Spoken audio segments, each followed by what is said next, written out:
Hey guys. This is what if Naruto was the son of Thor. A single mistake can create big changes, even if the shinobi are too stupid to realize it. Naruto, banned from becoming genin, leaves Konoha with a certain hammer he trips over in his haste to bring the forbidden scroll to Mizuki. Wait, the fourth Hokage wasn't human, but a misplaced god named Thor? What do you mean he's my father? Hit like and subscribe if you like this one, and don't forget to check the author in the description. Let's start.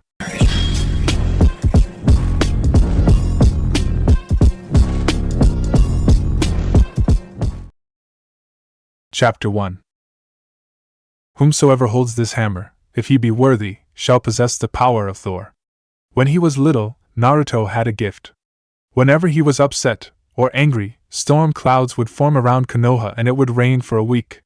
When he was 3, there was an incident with another village that resulted in 2 enemy nin being almost electrocuted to death because they tried to kill the only witness to a crime they were committing. Thanks to his actions, a good shinobi was spared, as was the girl they were trying to kidnap. However, it alerted the aging Hokage that his gift needed to be curtailed before it got any stronger. At least until he was old enough to handle the responsibility. And so a second seal was placed on him, in conjunction to the original one he had been given mere hours upon birth. When he was 8, that seal almost shattered under the strain of trying to protect him. And so it was strengthened and a watch placed on him. Then everything changed the day of the academy exams. He had failed. Miserably at that, all because they didn't allow 2 out of 3 jutsu to pass. And so he jumped at the chance to pass, if only so he could fulfill his dream of being Hokage and gain the respect he deserved. People didn't harass the old man as much as they did him. He was still carrying the forbidden scroll when he damn near crashed into it. Naruto, having slammed into a tree from tripping over something in a minor crater, shook off the collision with practiced ease. Then he went to find out what the heck caused him to have a date with the tree. It was old. At least old enough to have gotten a lot of growth around it. Clearing away the plants with his old kunai, he stared. He could feel in his very bones that it was not something that most shinobi could simply order and use at will. There was a sort of aura about it that practically screamed it was a legendary weapon. Possibly enough to earn the title of a super cool shinobi if he learned how to use it. The moment his hands closed around the hilt, he felt something strange.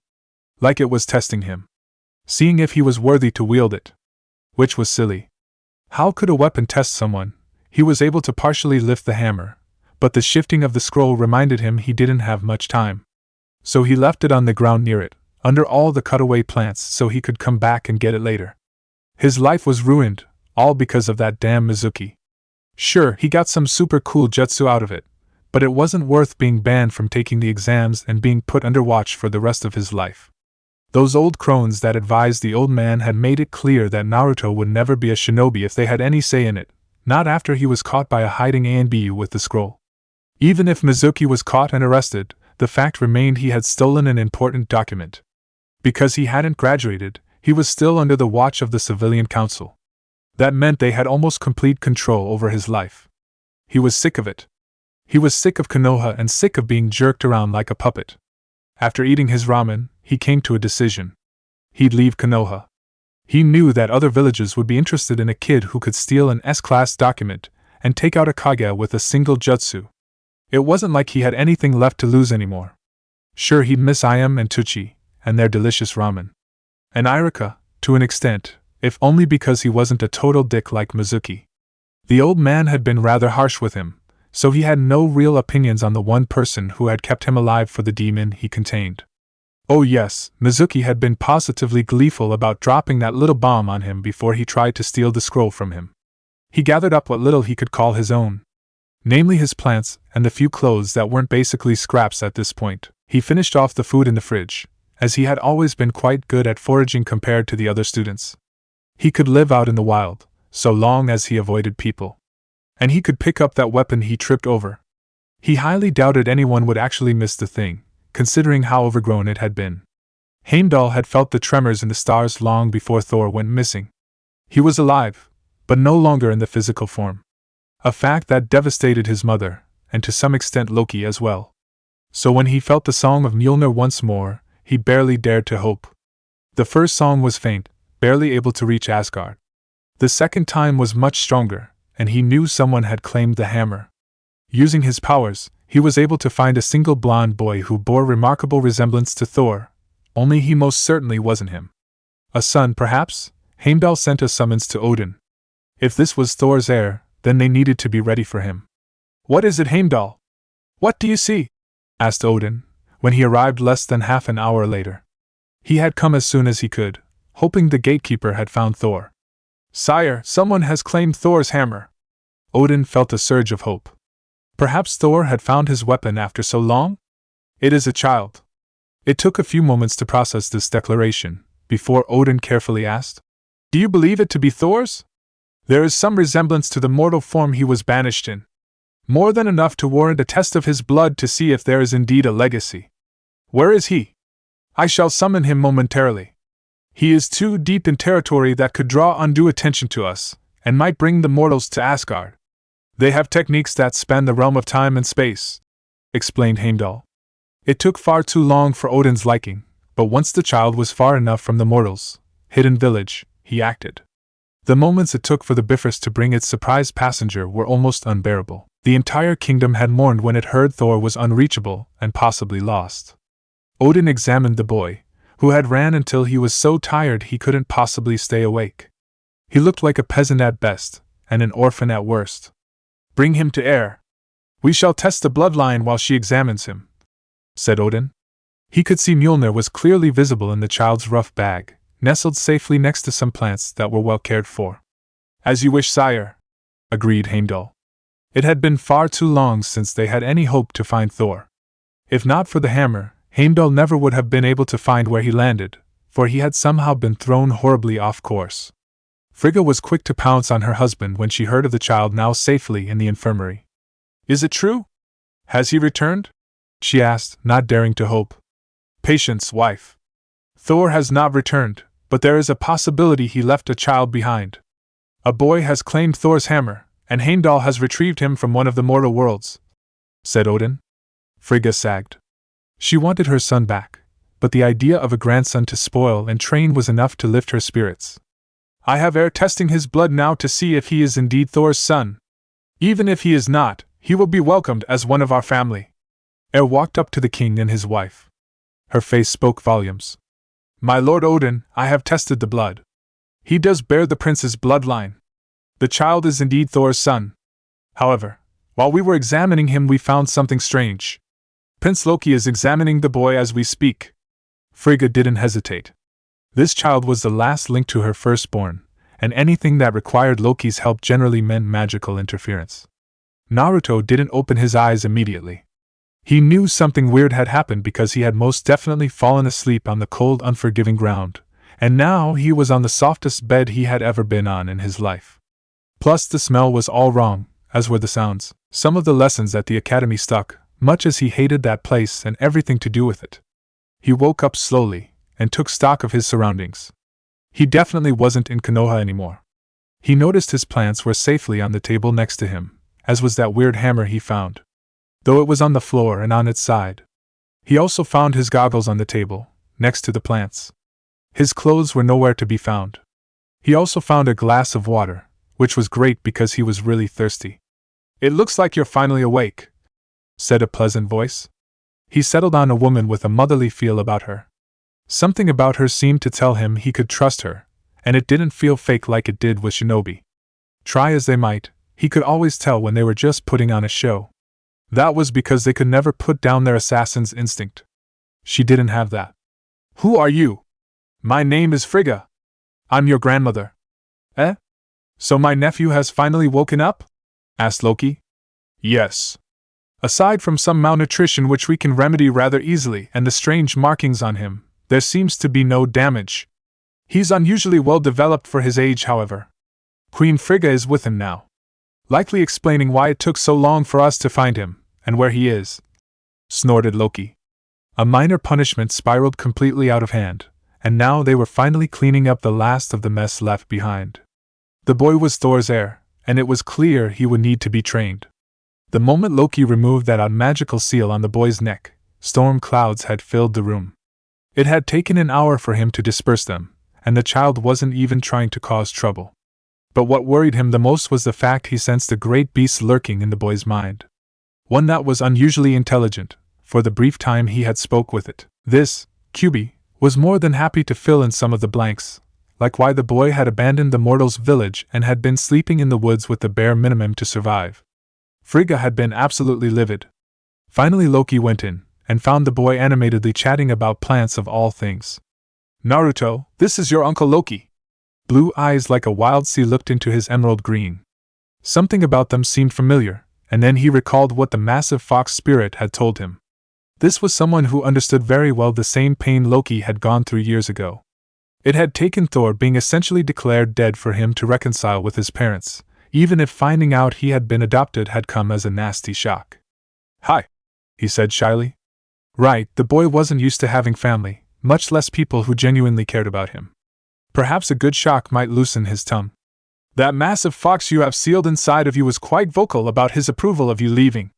Something about Red Eyes not being able to find him on another world, said Loki dryly. The boy's eyes went wide, and he almost thought for a moment they would pop out in shock. You talked with the Kyubi? He said in shock. You'll find that most things with that level of power are generally intelligent enough to converse. The trick is convincing them it's worth their time to do so. He's not a mindless beast, said Loki. Naruto looked pensive, until he suddenly realized there was yet another storm cloud hovering over him. He tried to swat it away, only to be shocked by a tiny lightning bolt for his trouble. His already spiky hair was now standing on end. Stupid clouds! Why do they keep coming back? He complained. Loki smirked. I found a magical seal on your neck that was used to repress your natural powers. Someone went to a lot of trouble making sure you were unable to learn how to control them naturally. The moment he heard that, Naruto scowled at the reminder. It was remarkably like Loki's own angry scowl when someone went out of their way to cause him trouble. Though most generally didn't anymore because he could be twice as nasty. Stupid old man. I'd bet he had something to do with it. Ah yes, your fire shadow. I believe Mother and Odin would be delighted to speak to him, said Loki, though his tone of voice practically said volumes of how that meeting would end up going. The fox had also been paying more attention than the one who was unlucky enough to be his prison. He knew that the old man had only done the bare minimum of providing for him, and despite his wishes, Naruto had almost no connections to the village at all. At this point he could care less if it burned so long as 1 or 2 people were allowed to escape the disaster, which mostly consisted of the ramen chef and his daughter. Not my problem. If you want to light a fire under the old man's ass, I could provide you all the blackmail material you'd need, said Naruto. Oh? He's a total pervert. He has this secret safe behind the bookshelf that has all these orange books written by some sage that are full of adult-only material. If you stole them all, he'd panic more than if you stole the forbidden scroll.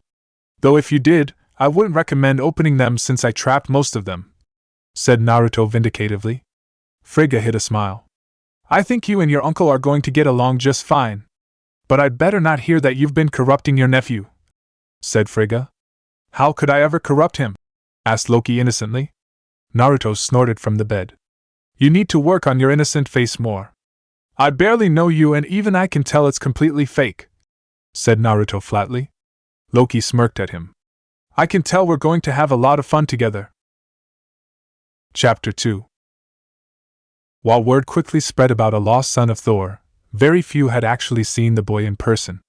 This was in no small part due to the fact that because of the seal, Naruto had very little, if any, control over the storms that kept popping up. Loki gave him a month before he learned to control them. It was only natural then that when Lady Sif met a blonde child with blue eyes, she was unaware of his true heritage. She had been out keeping the peace when he had been found, after all. Unfortunately, it would go down in the memories of the guards that while Thor's lost son might look like his father, he almost certainly took after Loki in personality. And to make matters worse, he was far more experienced than the prince in evading capture, and had all the energy of a squirrel on coffee. It was really a pity about that vase. It had been a perfectly ordinary day, and Sif had taken to the training grounds.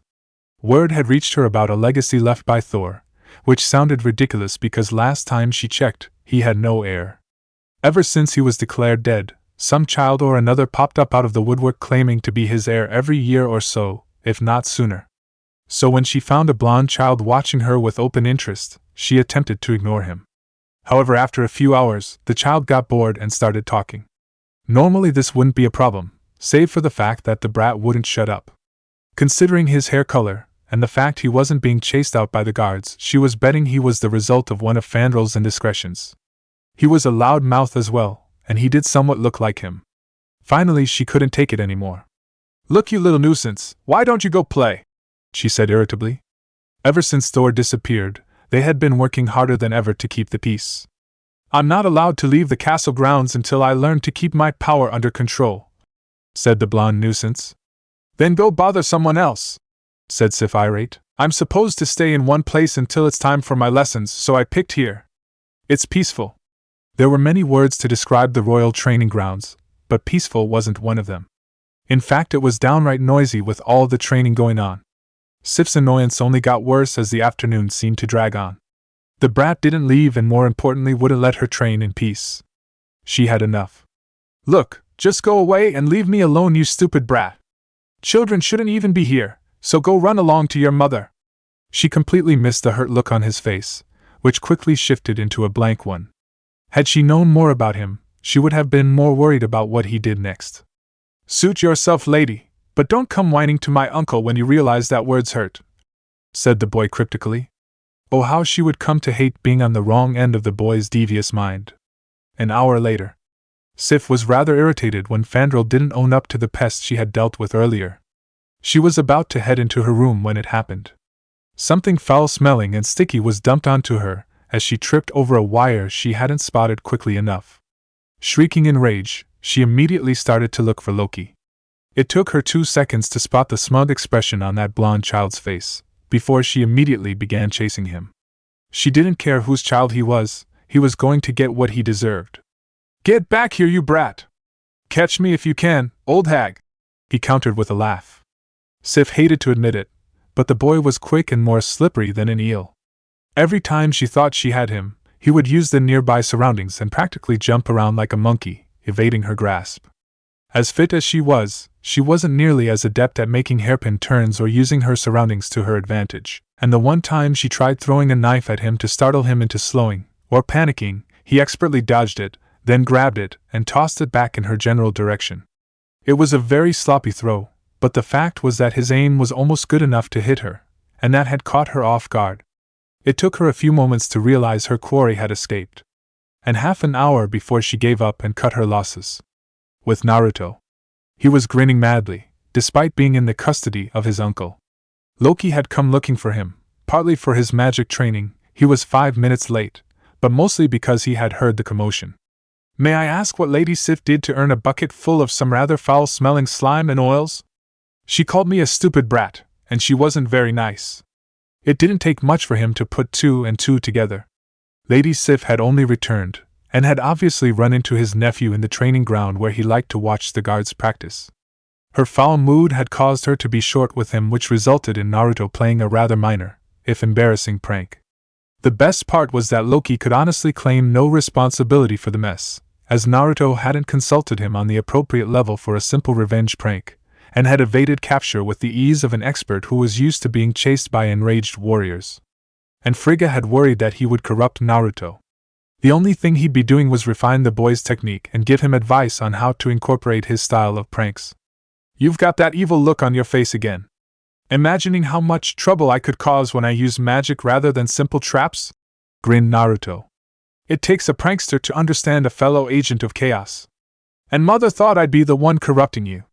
Pranks are the best way to force people into noticing you, if only to beat you into a bloody pulp," said Naruto sagely. "Don't think I didn't notice that sloppy throw. If you're going to be using knives, you are going to learn how to throw and actually hit the broadside of a frost giant," said Loki. Seeing Naruto perk up at the idea, Loki grinned wider. It was nice having a minion, apprentice, to train. Especially one with a like mind. Plus there was the small fact he'd be getting a good show once Sif found out whose son Naruto was. "Now it's time for you to learn the basics of magic." "Yay! Training," said Naruto with genuine enthusiasm. Naruto fidgeted in his seat, mostly because he wasn't used to having clothes that not only fit, but were his actual size. Thankfully the guy in charge of taking his measurements had put some orange in. Something about him being a summer more than a spring or winter, whatever that meant. He was born in the fall as far as he knew. I would tell you to sit still, but I know it's pointless. Instead, try to contain your boredom until it's time to eat. No one expects you to know all the formal table manners right away, so do your best to keep your mouth shut while you chew and never talk with food in your mouth," said Loki. "I know. Nechan made sure to correct my eating habits one year when she found out the orphanage never bothered," said Naruto. Loki made a note of anyone that seemed to genuinely care about the boy. So far, the only ones to make that extremely short list were a chef and his daughter. It also became very apparent that the boy had absolutely no idea how to use a fork or a knife, but he was very adept at using two odd sticks he had brought with him. Loki had taken a trip to Midgard and had learned they were called chopsticks. They were very common in the Asian countries as eating utensils, most notably for rice. It had taken little effort to also learn that Naruto's favorite food was from a small island country called Japan. He wondered how quickly a new food type would catch on if they just so happened to bring this, and Tucci, to Asgard long enough for them to set up shop. Despite being a trade center, most foods had been around for quite some time and a new style would most likely go over very well. Particularly if word got around that a recently discovered son of a popular prince was frequenting the place regularly. He made a point to pick up more of these chopsticks, so that Naruto would be able to eat with more than just his hands. Considering the nation was still in recovery from some sort of dangerous explosive device that hit 2 different cities, no one questioned why he was there. From the looks of it, the mortals had only recently ended a war a few years earlier. Loki didn't bother hiding his grin when Sif spotted Naruto at the table in a place of honor. It was clear what her thought processes were, and he couldn't wait to see the expression on her face when she heard Odin's announcement. This would be Naruto's official debut among the Asgard elite, which would trickle down back to their allies and spread across the 9 realms. As he wasn't even considered an adult, and had been in a rather backwater world that hadn't even begun to visit space, no one would question the fact he stayed close to Asgard while they brought him up to speed. Odin stood and everyone was more or less silent. They were all very curious about the blonde child between Loki and Frigga, where Thor used to sit. "Everyone, many years ago I was forced to banish my own son from Asgard as punishment for his arrogance. All the 9 realms mourned his loss when he was declared effectively dead. However, Heimdall came to me with joyous news that Thor's hammer had been found. More importantly, it was claimed by a small child who fit the right age when my son was killed.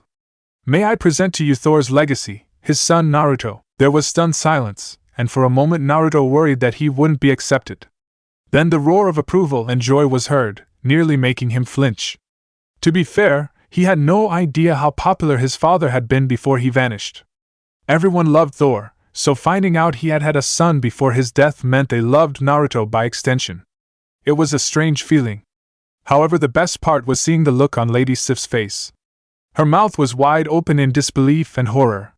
There was music, there was plenty of food. He got into an eating competition with Volstagg and won, to the amusement of Loki, and he was more popular than Fandral was for an entire night. Fortunately, no one expected him to be a prodigy, though they watched with approval whenever he managed to rein in the minor storms he kept creating over his head.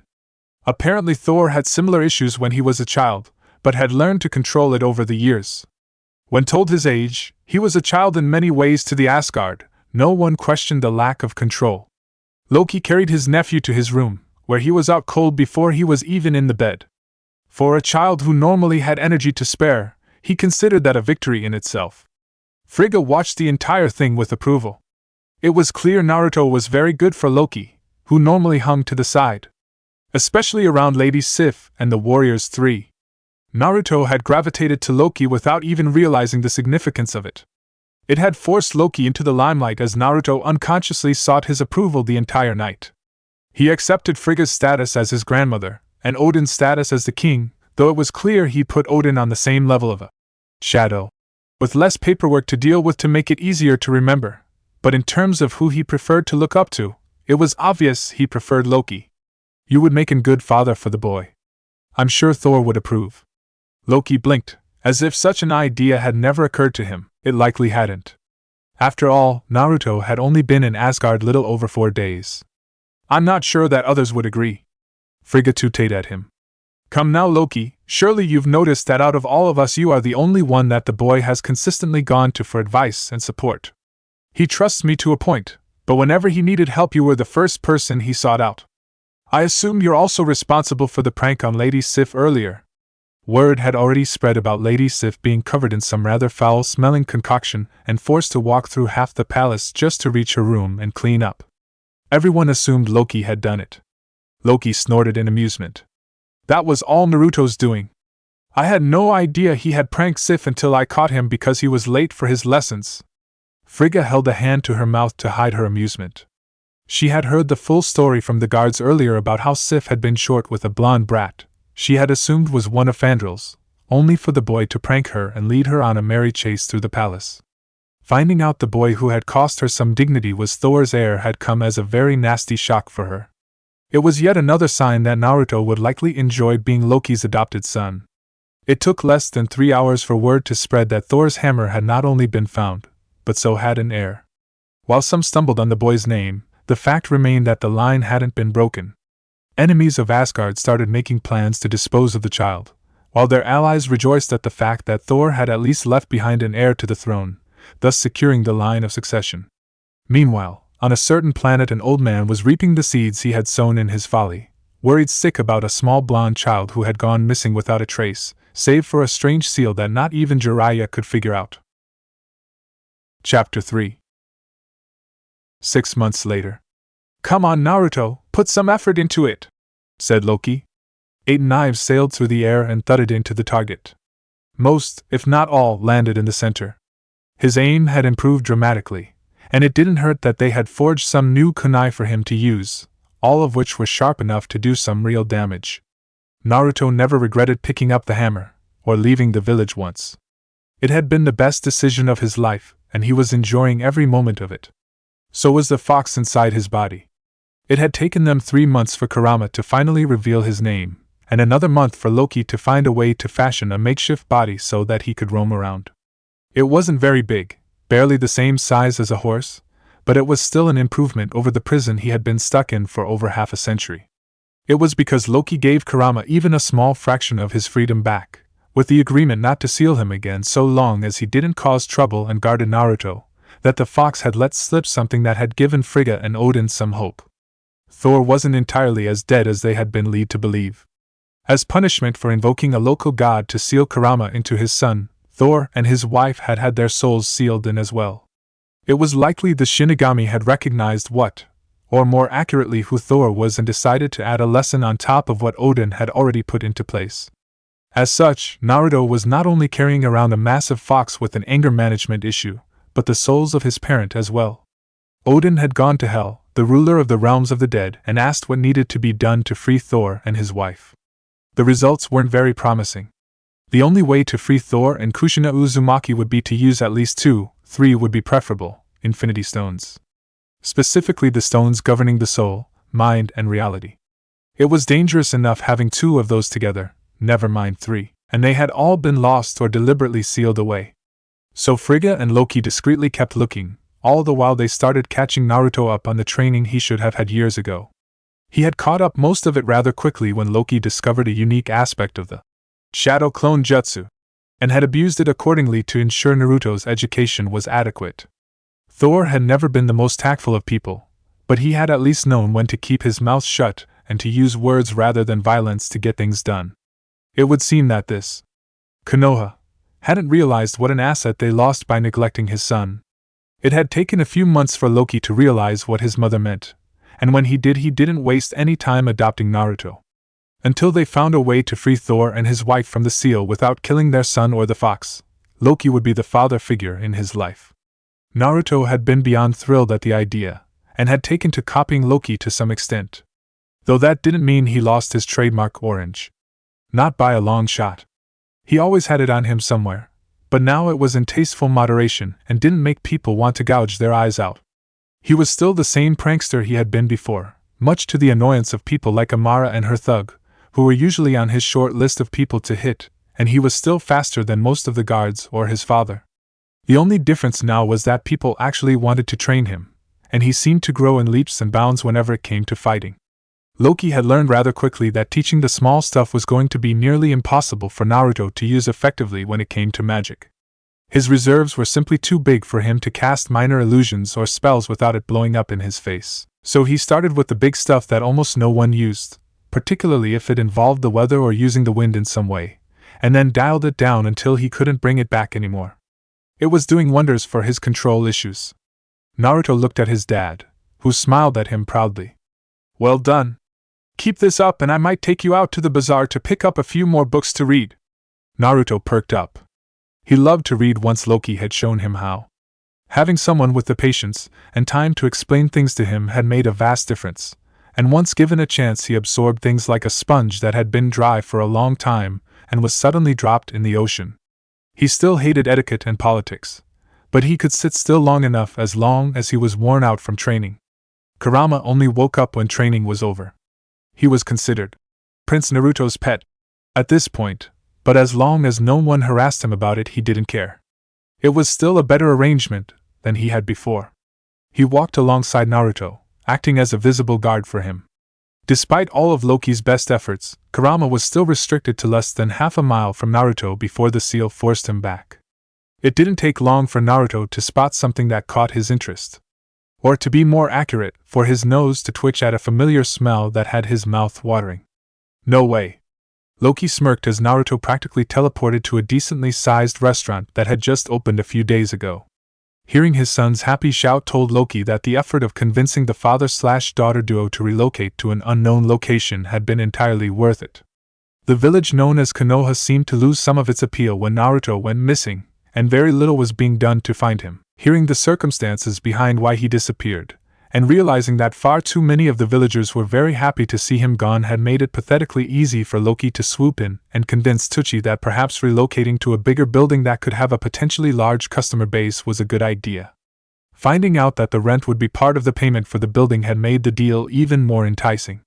It was only after he had packed up everything and left that Loki dropped the bomb that the new village they were moving to was where Naruto was staying at. Loki went in and saw his son happily catching up with his two favorite people from his home. Any chance of him even remotely considering returning to that world were just shot to hell, from his son's expression. "Hey old man, come meet my new dad," said Naruto loudly. It took Tucci 3 seconds to recognize Loki. Once Naruto was successfully distracted by the food, he discreetly spoke to him. "You brought us here deliberately to ensure he doesn't go back, didn't you? That and because you two were the only people he spoke of that seemed to actually care about his well-being.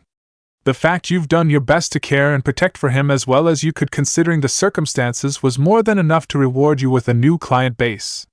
And once word spreads that he frequents this restaurant quite regularly you'll have no end of customers to choose from. Though if you have someone by the name of Volstagg come in, make sure he pays up front whenever possible. That man's like an Akimichi. Wasn't too hard to guess he might try a dine and dash," said Tucci smugly, patting a rather familiar sack of gold. Now that they were on the same page, Loki tried to emulate his son using the chopsticks.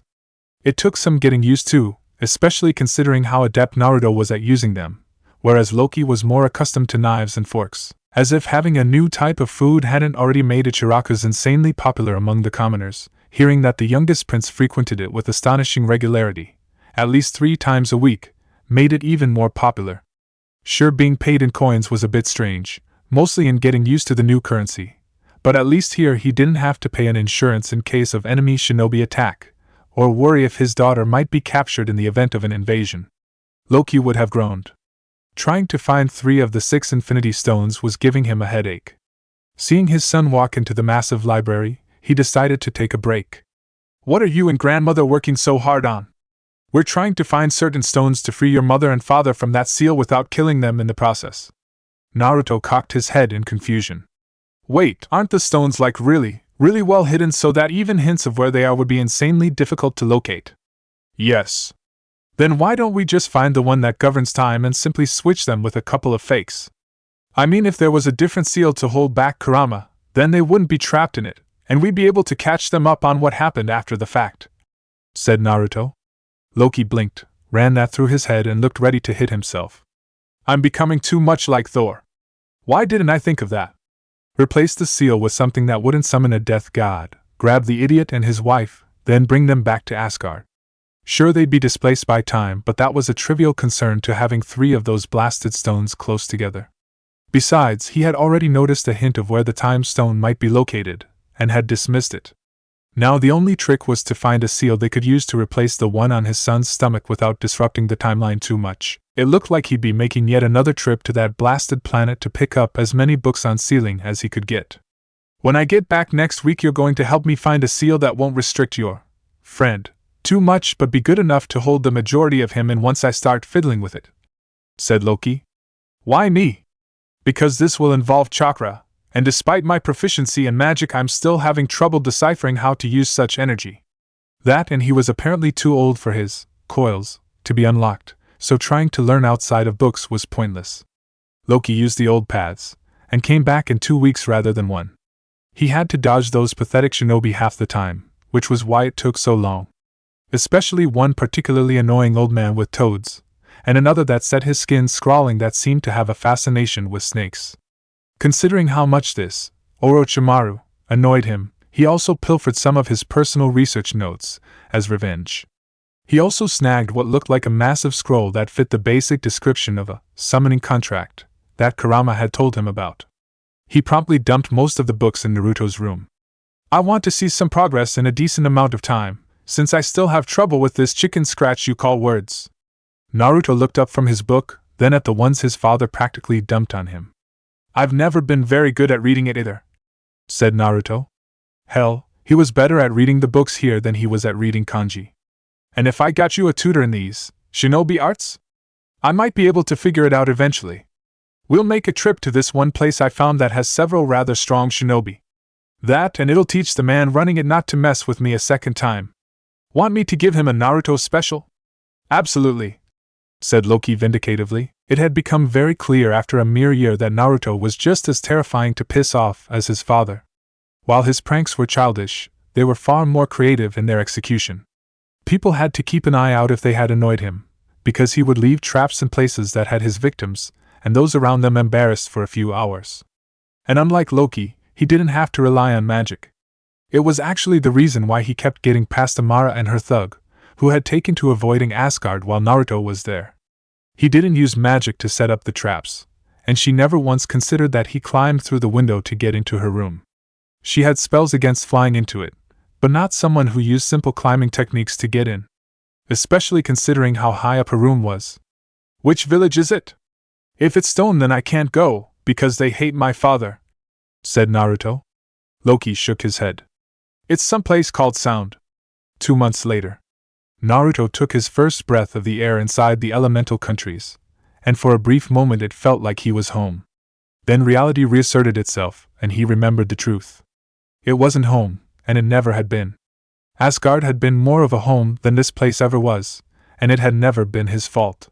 It was the shinobi and the civilians who took out their misdirected anger towards someone who had been just as much a victim as they were. And because of what he held, he'd never be allowed to be anything but a shinobi because of the fact they considered the tailed beasts to be weapons. It was pathetic, really. Say, Dad, would it be possible for us to find and rescue others like me from this forsaken place? I sincerely doubt there are any other heirs to thrones here. Deadpan Loki. I was referring to other people who held tailed beasts. I bet they'd like to get away from all the constant fighting and arguing over who did what from before they were born. We can look into it later, preferably once Thor ascends the throne like he should have years ago. Right, gotta find someone to teach me how to read kanji properly, and how to use chakra more efficiently. With their disguises firmly in place, and Kurama's signature effectively hidden under a civilian's amount of chakra, they wandered into grass country, where Loki had followed the girl who he noticed earlier. She had a fiery temper, but her control was efficient, and she was often reading difficult books. Sometime later in the hidden grass village, Karen thought she was being paranoid at first. Who would want to follow a nobody like her? She was just a genin with a proficiency in healing jutsu. There were more important people to follow and kidnap. But she kept seeing people following her. It was never the same people, but the illusion they had wasn't enough to dispel her paranoia. Finally, she couldn't take it anymore. And she ended up cornered by a blonde kid and a man with green eyes. She had a kunai in one hand, and was fully prepared to unleash a nasty genjutsu on them both. Wow, you were right, Dad. She is good. Who are you? She demanded. The father raised an eyebrow. We came to offer you a job and a way out of being used as cannon fodder for a village that doesn't seem to really care about its soldiers. Okay, that wasn't what she was expecting at all. What? She said, befuddled. I suck at kanji and my chakra control is shot to hell because it's too big. It's easier to kidnap someone who reads the more difficult books and has decent control than it is to grab some jounin. In exchange you get free room, food and the ability to anywhere you want within reason. Why not simply hire me then? The father snorted. Because I know for a fact you're working with a snake-obsessed fool, and this way you can't use anything you learn against us later. Karen stiffened. There's also the fact we'd pay you handsomely for your help, said the boy, holding up a coin. Karen stared at them incredulous. Just so I have this straight. For helping you read some kanji and work on your chakra control, I get free room and board and I get paid in actual gold. And I'd be allowed to travel within reason wherever I want. Exactly, said the blonde. Well, there's only one thing to ask. Who are you people and where do I sign up? My name is Uzumaki Naruto, and this is my dad Loki, said the blonde cheerfully. Karen blinked. Uzumaki? As in the Uzumaki clan? From what I've been able to ascertain, his mother was supposed to be the next clan head, had it not be for the fact that the clan was scattered. Your mom was Aunt Kushina? Why didn't you say so in the first place? Said Karen. I didn't think it mattered. Karen pinched the bridge of her nose. If you had said you were family, then you could have simply gone to the main office and said you were reclaiming me for the clan. There wouldn't be any need to hire me. Later. Karen had all her things sealed into a single scroll, including the books she borrowed from Orochimaru. She took one last look at Kusa village, then left without a second backward glance. She barely liked that place anyway. Needless to say, Naruto had great fun ribbing her about the fact she fainted the first time she saw Asgard and realizing she'd be living in the palace in one of the guest quarters. Chapter 4. Report. Well, I confirm Naruto's alive. And he's apparently traveling with a man with piercing green eyes and a regal attitude. From the looks of it, he was somehow found by one of the noble families and adopted, said Jiraiya. Sarutobi Hiruzen sagged in his chair. Naruto was alive. Just those 3 words seemed to lift a great deal of weight off his shoulders. Any idea who has him? The only thing we have to go on is a name and a basic description. Whoever he is, he's good at illusions. Goes by the name Loki. Why Kusa? Sorry? Why would Naruto be in Kusa now of all times? From what I was able to get out of my contact, he went to the main administration building to file a claim on one of their genin. Here's the file. Uzumaki Karen. He filed it as the heir of the Uzumaki clan, and once they confirmed he was Kushina's son, they handed her over without a fuss. One genin isn't going to make much difference, and from what I got they assumed he was still with us. Sarutobi grimaced. It wasn't public knowledge or even rumored, but the loss of their Jinchuriki was a hard blow. Danzo had been secretly sending out his illegal troops to find and capture Naruto, if only to reseal the fox into one of his pawns. The fact that he had been unable to find a single hint of Naruto meant he was unusually well hidden until now. Keep an eye out for Naruto. If you find him, I want you to do your best to make him your new apprentice. After that mess with Mizuki, there's no way he'll be allowed to make genin normally. Any other academy student, and it would have been met with suspicion for years and a lowered risk of them making chunin, much less jounin. But this was Naruto, who was almost universally hated in his home village. The councils had it out for him because of what he represented and held, and this was just the worst screw-up in his career. And because of what he was, he'd never be able to be anything but a shinobi. Forcing Jiraiya to make him his apprentice was the only way he'd be able to help a child he considered his grandson. It was days like this that made him wish Minato hadn't died defeating the fox. In Asgard. Get back here with my glasses, Naruto! Shouted Karen. She had become a familiar sight in the palace, and much to the relief of the guards, having her around helped to curtail some of Naruto's revenge pranking. Some, not all though. If they made the mistake of pissing her off, she'd usually help. Karen was considered a permanent addition to the palace, as she wasn't exactly inclined to leave after being rescued by her cousin. Apparently it was very common in the elemental countries for extended families to stick together, or at least within shouting distance. And the Uzumaki had always been a close-knit family. At this point she was more like a red-haired older sister of his, and she really didn't mind living in the palace overly much. She stayed outdoors most days anyway. Despite being bigger than most houses she had ever been in, she felt overwhelmed being in such a grand place. With her help, Naruto was able to figure out how to read the books on seals and how to use his chakra more efficiently. Though it had been rather hilarious to see Frigga's face when she saw him literally walking on water. Naruto grinned, slid around the banister, and kept on running. So Karen got creative, and used the genjutsu of a bowl of ramen on one of the tables. The second he slowed down was when he was caught. She tackled him and reclaimed her missing glasses. "I got tricked again," complained Naruto. "Not my fault if you're addicted to ramen. Or that the palace chefs had no idea how to properly cook it." They both looked up when they heard a cough. It was Loki. "Dad/Loki-sensei!" came the dual cries of Naruto and Karen. Karen's ability to illusions also extended to magic, and as part of her agreement to help train Naruto, Loki refined that ability. As such, she had immediately started calling him Loki-sensei. "Dare I ask what he did now?" "Stole my glasses," said Karen. "You're almost late for your lessons with Lady Air," Karen eeped, before racing off to meet with the healer. Her talents for healing meant she had gravitated towards Lady Air. While she couldn't teach her how to use healing chakra, she could teach her how to heal using magic, which Loki openly admitted he wasn't very good at. Air had been delighted to have such an enthusiastic student.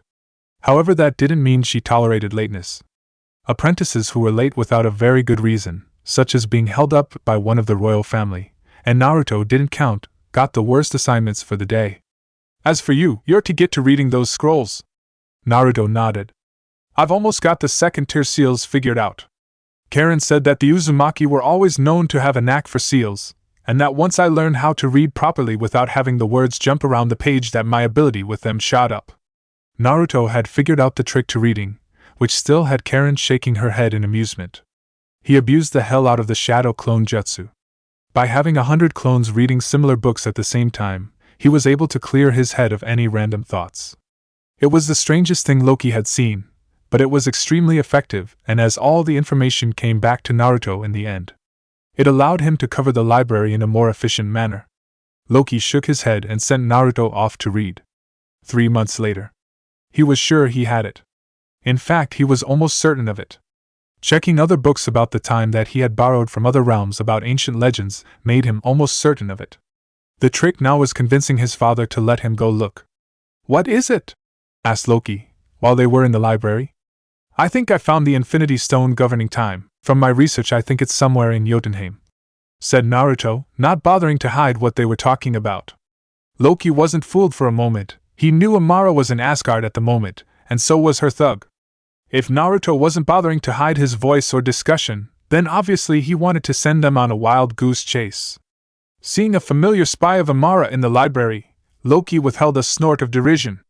Obviously Amara would head to Jotunheim and to try and find the stone, in order to have a bargaining chip to claim Thor. If he knew her, she'd likely use it to marry his mortal form so she could be queen in the present. When they were alone in Loki's rooms, which had even more books scattered about, he looked at his son with amusement. With all the privacy charms and other miscellaneous magics about his room, no one was stupid enough to spy on him. "So where is it really?" "Somewhere in one of the realms I still can't pronounce." Figured it would be easier for word to spread about a stone in Jotunheim where they don't exactly welcome people from Asgard than it was for them to follow us once I'm allowed to visit the world on official business. Loki patted his head proudly. "You follow the prankster's creed very well, Naruto. When in doubt, misdirect and deliver half-truths," said Loki. "Which is always followed by the other creed. Admit nothing, deny everything and make counter-accusations once the other party makes their claim against you," said Naruto. "No matter how nervous you were about a prank, it always paid to wait for the other party to accuse you first. Otherwise you were practically admitting you knew something, and sometimes what they were accusing you was something completely different." He had learned that one the hard way enough times to learn to keep his mouth shut. Loki took one look at the world it was on and grimaced. "If we go there on official business, then it's going to cost you." "What?" "One of the more prominent nobles is having a party, and if you go it'll lead people to believe you're displaying an interest in them." "Are they complete dicks?" "No, just annoying. Then they get minor pranks while we leave shadow clones to do the searching discreetly," said Naruto. He knew better than to ditch a party without hard proof that they found what they were looking for. "Did I hear the word party?" Loki and Naruto jumped. "Karen, you seriously need to ward your windows. Before you two came, no one was crazy or skilled enough to climb through open windows into rooms. And I did ward them. For sound, not for people sneaking in.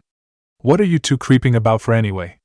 We're trying to find a magical artifact that can allow one to traverse time so we can retrieve the Fourth Hokage and his wife, instead of them being sealed into Naruto's stomach with Kurama," said Loki. "I'm pretty sure that the clan was working on a time travel seal before the village was attacked, and that it wasn't fully completed. Have you considered raiding Uzushiogakure for that instead of finding some super powerful artifact?" Naruto and Loki looked at each other. "New plan, we find out where the thing is, leave it there, then I show you how to get to the planet from the past using the old paths and you find a way to use it to get back," said Loki. They weren't looking for it in the past, and this way they had a backup plan if the first didn't work. "Yay! We get to visit the old village. You know, odds are you'd find more Uzumaki if we spread word that the clan heir was looking for them." Naruto looked at his father. "Personal guard force? With the elite chosen as bodyguards? No one would suspect them, and they are professional assassins. We could have the more noteworthy ones living in the palace or specially appointed housing." "Eh? It's nothing. We're trying to find a way to bring the Uzumaki to Asgard in a way that allows them to act as a private force only Naruto can use. Family sticks together, and the elemental nations isn't exactly what I'd call a healthy place for those with talent. Far from it, they'd get singled out and killed far too young. Allowing your clan to expand on seals would give us the perfect opportunity to bolster our own defenses and give them safe haven, with a select few acting as Naruto's guards," said Loki. "Sounds complicated. Well, family takes care of its own, right? Besides, at least this time those stupid Uchiha jerks won't be able to take all the credit. Mito married the first Hokage and helped create the village, and yet everyone is quicker to remember how great the Uchiha clan used to be and forgets about how Madara betrayed the Hokage. And they treat the name Uzumaki like it's dirt," said Naruto, practically ranting. Karen's eyes went steely. "Yet another reason why they have no say in how you live your life, cousin," said Karen coldly. Naruto had reluctantly explained how he came to Asgard in the first place. Karen wasn't a lawyer, but she did know the gist of hidden village life long enough to gleefully point out that since Naruto claimed Asgard as his home, and they had confirmed he was one of theirs, that Konoha had lost any and all claim on him the moment they declared him one of the heirs. It had to do with clan politics and the fact they had prevented him from being promoted from student, who ranked as a civilian in the hierarchy of a hidden village, to genin, which meant he was a ranked member of their army.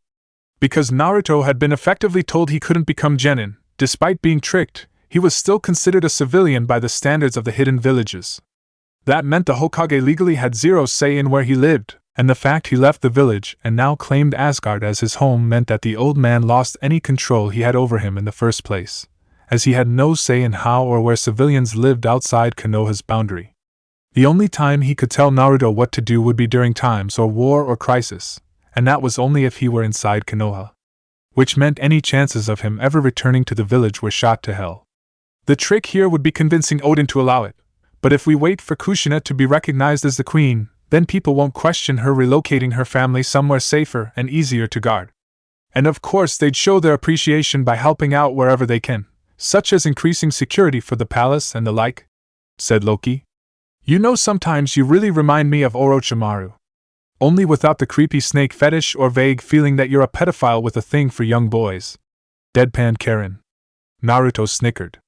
"So basically you're saying he's as sneaky and tricky as Snake? Or a fox?" she said, grinning at him. Chapter 5. "We have another sighting. This time it's on the outskirts of Whirlpool," said Jiraiya. "First grass, now Whirlpool. How is he slipping past us?" He knew at some point Naruto might try to visit Whirlpool. He had ninja posted around it, and he knew Danzo likely had some as well. Yet somehow Naruto managed to get past all of them and land on the island. "There's more. There are reports of a red-haired girl with a loud mouth that fits the general description of Karen Uzumaki." Sarutobi grimaced. Grass had been most displeased finding out that they had let one of their genin go, only to learn she wasn't in Konoha. Learning Uzumaki Naruto was the heir of the Uzumaki clan, but not actually old or ranked enough to warrant clan head any time soon had come as a nasty shock, especially when they learned about the circumstances behind him leaving Konoha. Relationship with Grass was on shaky ground. He could only hope it didn't crumble out from under them. Alert all outgoing shinobi and everyone on your contact list. I want him found before Danzo, or Kami forbid IWA learns that Uzumaki Naruto is outside our protection." Loki smirked as yet another minion spread the word. Once they had Thor on the throne, Kushina could recall the Uzumaki and they'd have an entire clan's worth of seal masters capable of reminding people of Asgard's superiority. Really, finding Naruto had given him a new direction to invest his time and energy. It hadn't taken very long for Loki to realize he didn't want the throne of Asgard at all. Having everyone's eyes on him made backroom dealings nearly impossible, and every action he made was scrutinized for any nuance that might be exploited. Having to guard the throne whilst Odin went into one of his hibernation periods had been rather enlightening for him. His work was best suited to the shadows, while his brother, and now his nephew, held the limelight off him. That wasn't to say Naruto had no ability to hide in the shadows. Most of his pranks were done in the dark of night when no one was watching. And he had a way of ferreting out information without having to pay for it. And having his heritage being disclosed privately when Thor was confirmed not so much dead but as good as, well, it had forced him to look back and see his actions for what they were. Loki would never begrudge his nephew/son the throne. Because on an elemental level, Naruto understood better than anyone had any right to exactly how Loki had always felt. On the outside looking in, not exactly hated, but most certainly not welcomed without outside interference. Without Thor there, he had found quite a few friendships were more in line with people tolerating his presence to humor the blonde idiot. Naruto was exactly the same. He was an outsider looking in, only unlike Loki he never had anyone bring him even to the fringes. Yet he kept up the same smile, hiding his pain. It wasn't until he was found and brought to Asgard that the smile became real. So yes, Loki would do everything in his power to support his nephew. Even if it meant shifting through the wreck of a destroyed village for a seal that might have been removed before the attack ended. "What are you lot doing here?" Naruto turned to the source of the voice, to find an old man with faded red hair. Around his shoulder was a scratched and beaten symbol with a familiar spiral. "Who are you, old man? I'm asking the questions here. What are you blasted treasure hunters doing here?" "My name is Uzumaki Naruto. I'm going to be the best there ever is," said Naruto loudly. He had long since abandoned his dream of being Hokage. "I'm Uzumaki Karen." The old man looked at Loki. "Just call me Loki. We're trying to find an ancient seal rumored to travel time to retrieve the clan head of the Uzumaki clan as well as her husband." The old man seemed to peer into their eyes, and realized they were being truthful. "Well, you're looking in the wrong spot, and anyway the way to the seal won't open without the blood of a living Uzumaki, so you'll have to prove your claims. Especially the blonde." They followed him, though only Loki did so warily. What they found could only be called an underground temple. The old man waited, but Loki wisely did not enter. "I am only related to Naruto through his father. I have no Uzumaki blood to test." The old man nodded. "Good enough for me. At least you're honest about it.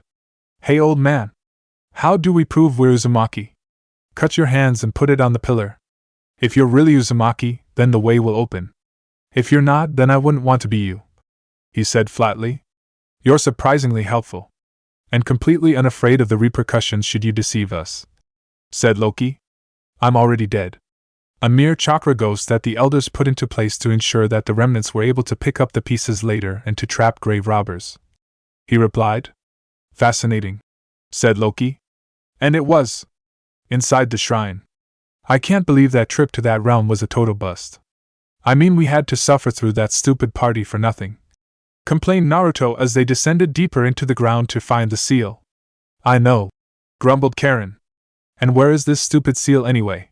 There's no reason to put it this deep down. Unless it's a seal of such super awesomeness that it had to be hidden away. I mean, could you imagine how IWA would use a seal that allowed time travel?" Karen shivered at the mere idea of such a thing. Any shinobi village with the ability to time travel was a bad thing, and would almost certainly spark another war, regardless of who had it. The Bija on their own was bad enough to deal with. "I think we're here," said Karen. There was another door. Naruto put a freshly bloodied hand to it, as did Karen. It slowly swung open, revealing a massive, if incomplete sealing array. The moment they stepped into it, however, and Naruto's blood dripped onto the seal, it activated. Loki was far too late to stop it from transporting Naruto and Karen into the past. 15 years in the past. Ow! What the hell just happened and who can I kill for it? Snarled Karen. Naruto looked around and found the door firmly closed. I think the seal activated. Karen looked at him blearily, her face full of anger and worry. What? I think the seal activated. The door closed and you know Dad would never lock us in here. Plus I feel exhausted and with Kurama that shouldn't happen. So how do we get out? That door was undisturbed when we found it. Naruto conjured some light, felt a strange tug below him, but ignored it in favor of something else he spotted. There's another door. I'm betting that they added an air shaft to make sure anyone who came this way didn't die from suffocation, since the front entrance was pretty much blocked by the rubble. One way to find out, said Karen. It took them much less time to get out through the second entrance. A freshly bloodied hand later, and they were out. One look at the sun told them they had either been out cold for hours, or this wasn't their time. When they got to shore, they confirmed Naruto's guess. Minato Namikaze was the Hokage, and was still alive. More importantly, they were several months early before Naruto was born. Which meant they had several options. Option 1, go to the Hokage, forcibly remind him who he was and take him and Kushina back before they died. Not really an option, plus it might screw with the timeline too much. Option 2, infiltrate Konoha, wait until the Kyuubi was set loose and then seal him with something less disastrous and kidnap the Hokage and his wife. Definitely doable, with plenty of leeway after. Option 3, head to Asgard, explain to Odin who and what they were, then come back and kidnap the still sealed Thor after he reclaimed his hammer. Again, not really an option since it would take far too much time for them to believe them, and had the annoying side effect of possibly erasing themselves from existence. Option 4, let the timeline catch up with itself. So, option 2 then? Said Karen. Well duh, the question is what are we going to do to kill time? I'll infiltrate the library. You keep your blonde hair under a henge or something and change your eyes so no one will recognize you later. Maybe I could convince Tsuchiji-san to let me work as a ramen apprentice. Karen snorted. You'd eat all the stock.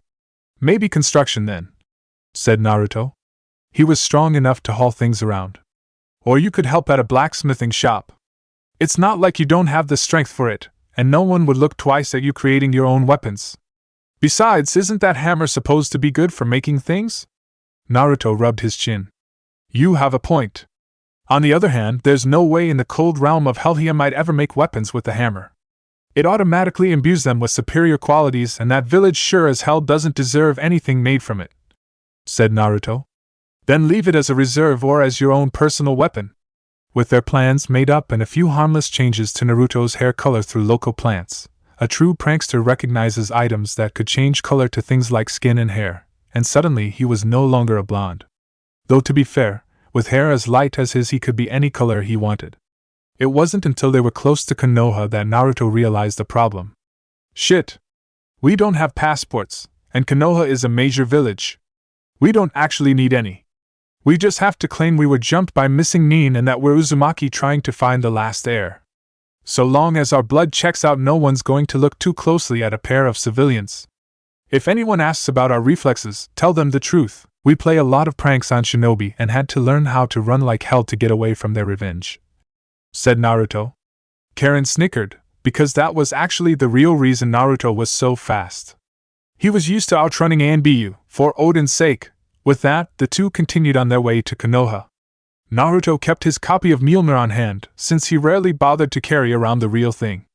For one thing, that hammer only made his tenuous control over the storm clouds he kept summoning worse, since he had yet to figure out the trick to it. Konoha gates. Passports. Yeah, about that, said a red-haired teen with blue eyes. The guard looked up, saw a pair of red heads and didn't look amused. The two in front of him looked like they had been walking a while, and they were scratched up pretty good. No passport, no entry. Oh come on. I did not just walk through bandit-infested wilderness, robbed by missing Nin and have to deal with some smarmy pretentious old hag just to be told I can't get a proper hot bath because of no passport, shouted the girl. She looked pissed and her eyes were twitching. He noticed a beaten-up old kunai in her hand that already had some dried blood on it. No self-respecting shinobi would keep something like that when they could buy new. Fine. But you're going to have limited access to anything until we verify you're not enemy shinobi. Names? Uzumaki Karen, said the girl. Uzumaki Erasure, said the boy. Ranks? Civilians, said the girl. Though my brother had limited shinobi training before mother died. Mostly taijutsu and a limited amount of reinforcement. Purpose for visit? The brother rubbed his head awkwardly. Well, we always heard Konoha was supposed to be an allied village of Whirlpool, so they should have plenty of opportunities to be a blacksmith. And Karen has always loved to read, so she thought she'd try to be a librarian. You'll have to stay in the village without leaving for 3 months before a new passport may be issued.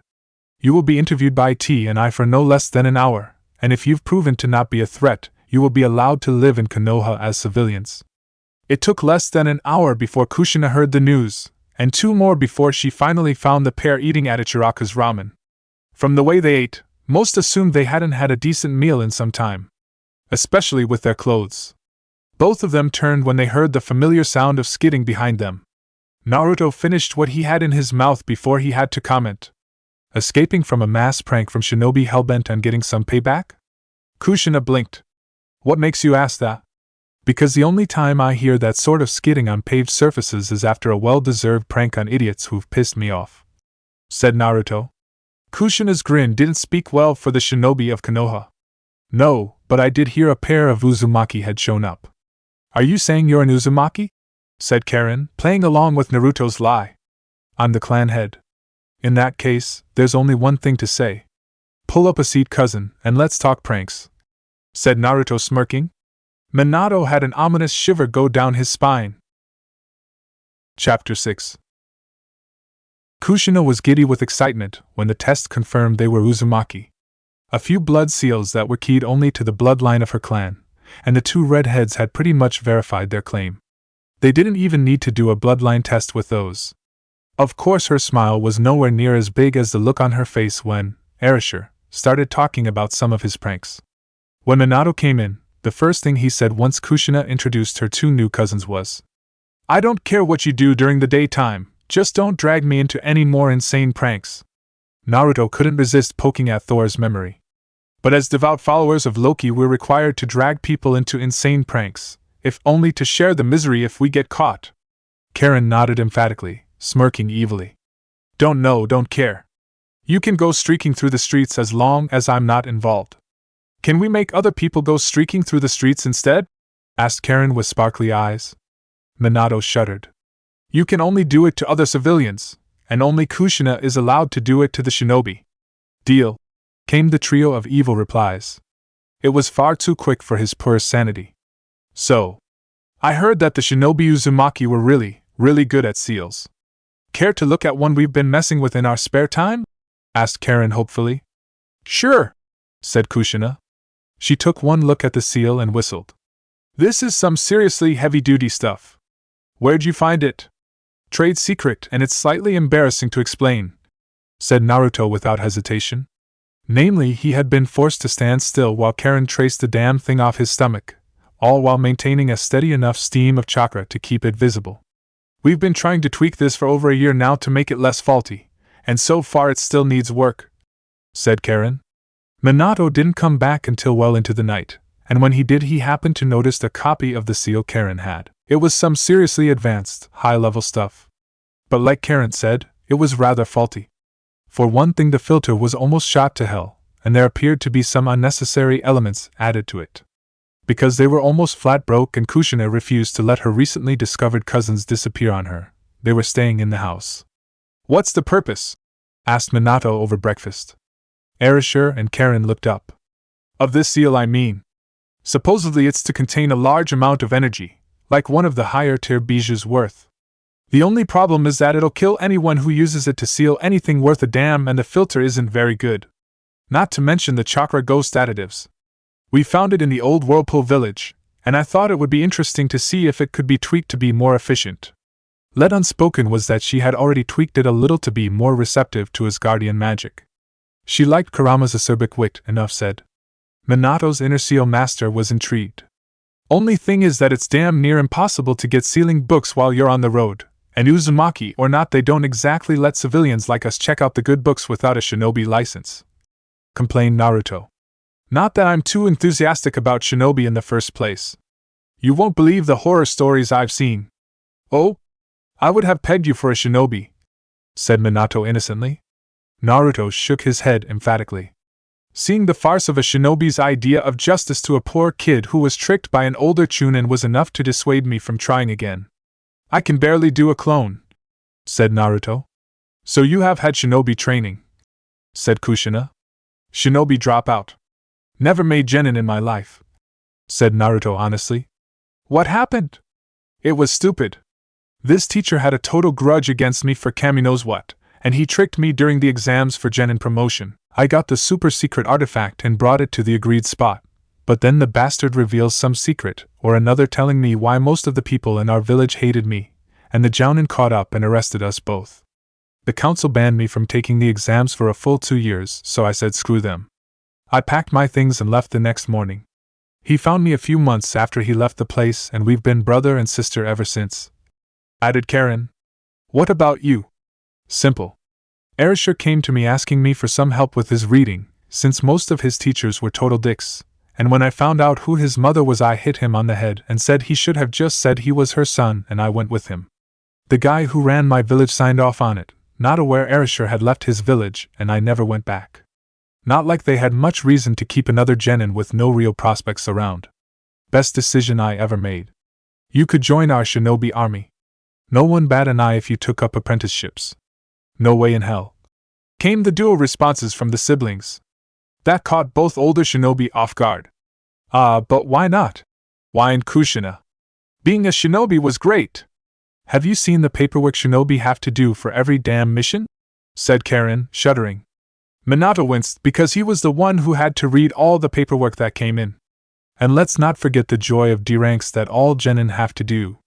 Plus the risk of being killed during out-of-village missions, the fact that they have to be nice to complete dicks just because they're guarding them, and oh, let's not forget the fact that they'd kill an infant if they were paid enough, said Naruto sarcastically.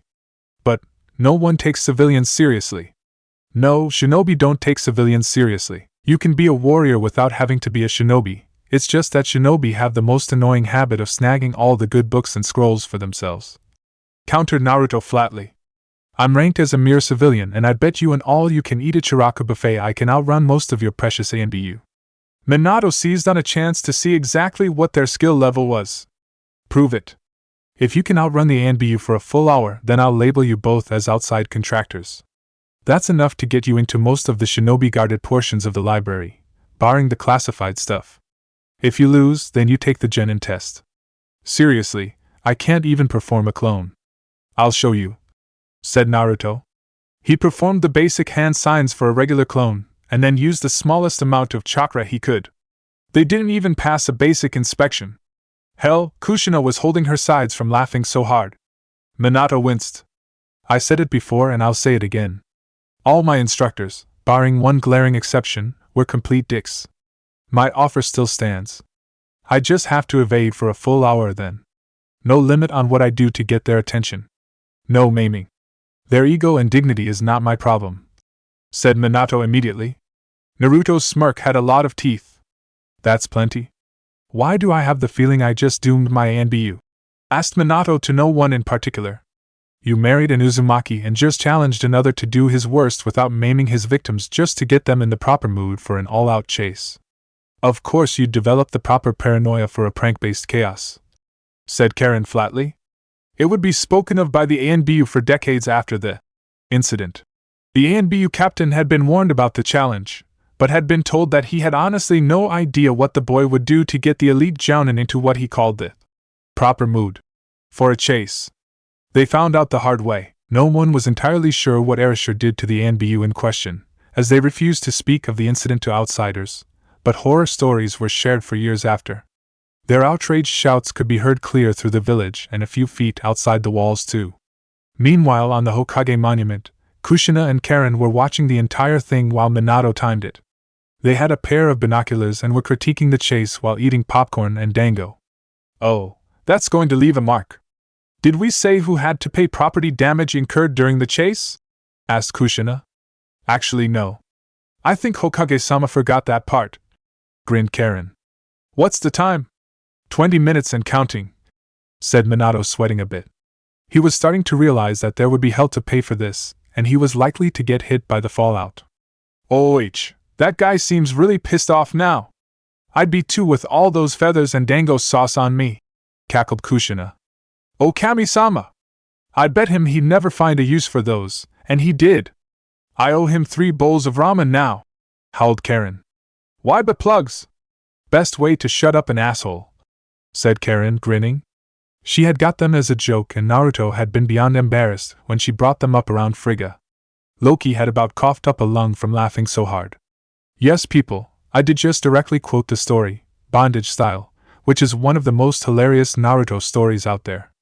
I would absolutely recommend it for a good laugh or 20.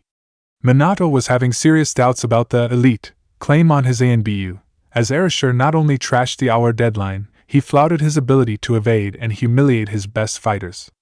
It was 2 hours after Arashi's prank to get them in the right mood had passed. It took Erasure 5 minutes to reach them, grinning like a maniac. Man, I missed my old warm-ups of having Jounin chase me. He cackled like an insane madman, seeing the legion of rather pissed off and angry ANBU, those that hadn't given up from exhaustion halfway through the chase, or cut their losses realizing the odds of catching him were next to nil. Minato used his best Hokage voice. ANBU, stand down. And Erasure, did you really have to add those pranks on top of it? He asked tiredly. Hey, I barely dipped into my bag of tricks. I could have been a lot worse. Yeah, he hasn't even downed the live eel inside the kunoichi's pants or the bucket of spiders, chirped Karen, grinning like a demon. The kunoichi shivered at the mere idea of such a thing. Oh yeah, didn't Amara scream like the damned when she found those frogs in her bed right as she went to sleep? You've never heard such language, cackled Karen. Minato looked at his irate Jounin. Out of all his ANBU, only the captains and a smattering of them had lasted this long.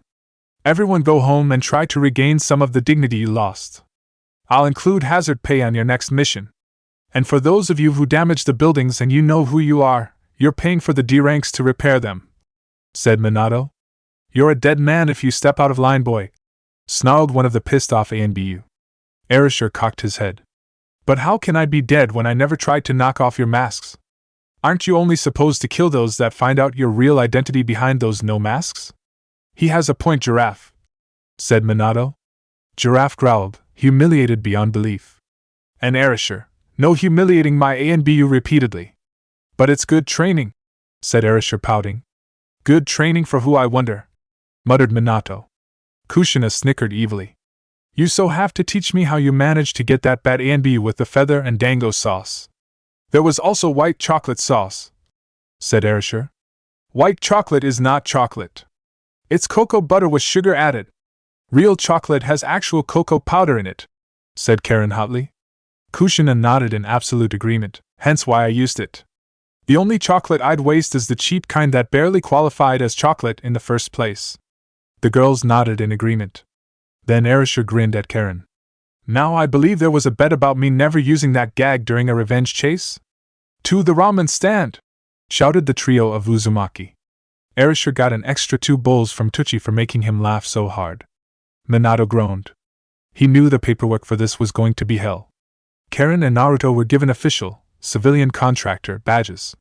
Rarely used but still in existence. Officially it allowed them to buy things from the shinobi-only places like the weapons stores and the restricted bookstores. Basically they had access to everything save classified or clan-only techniques.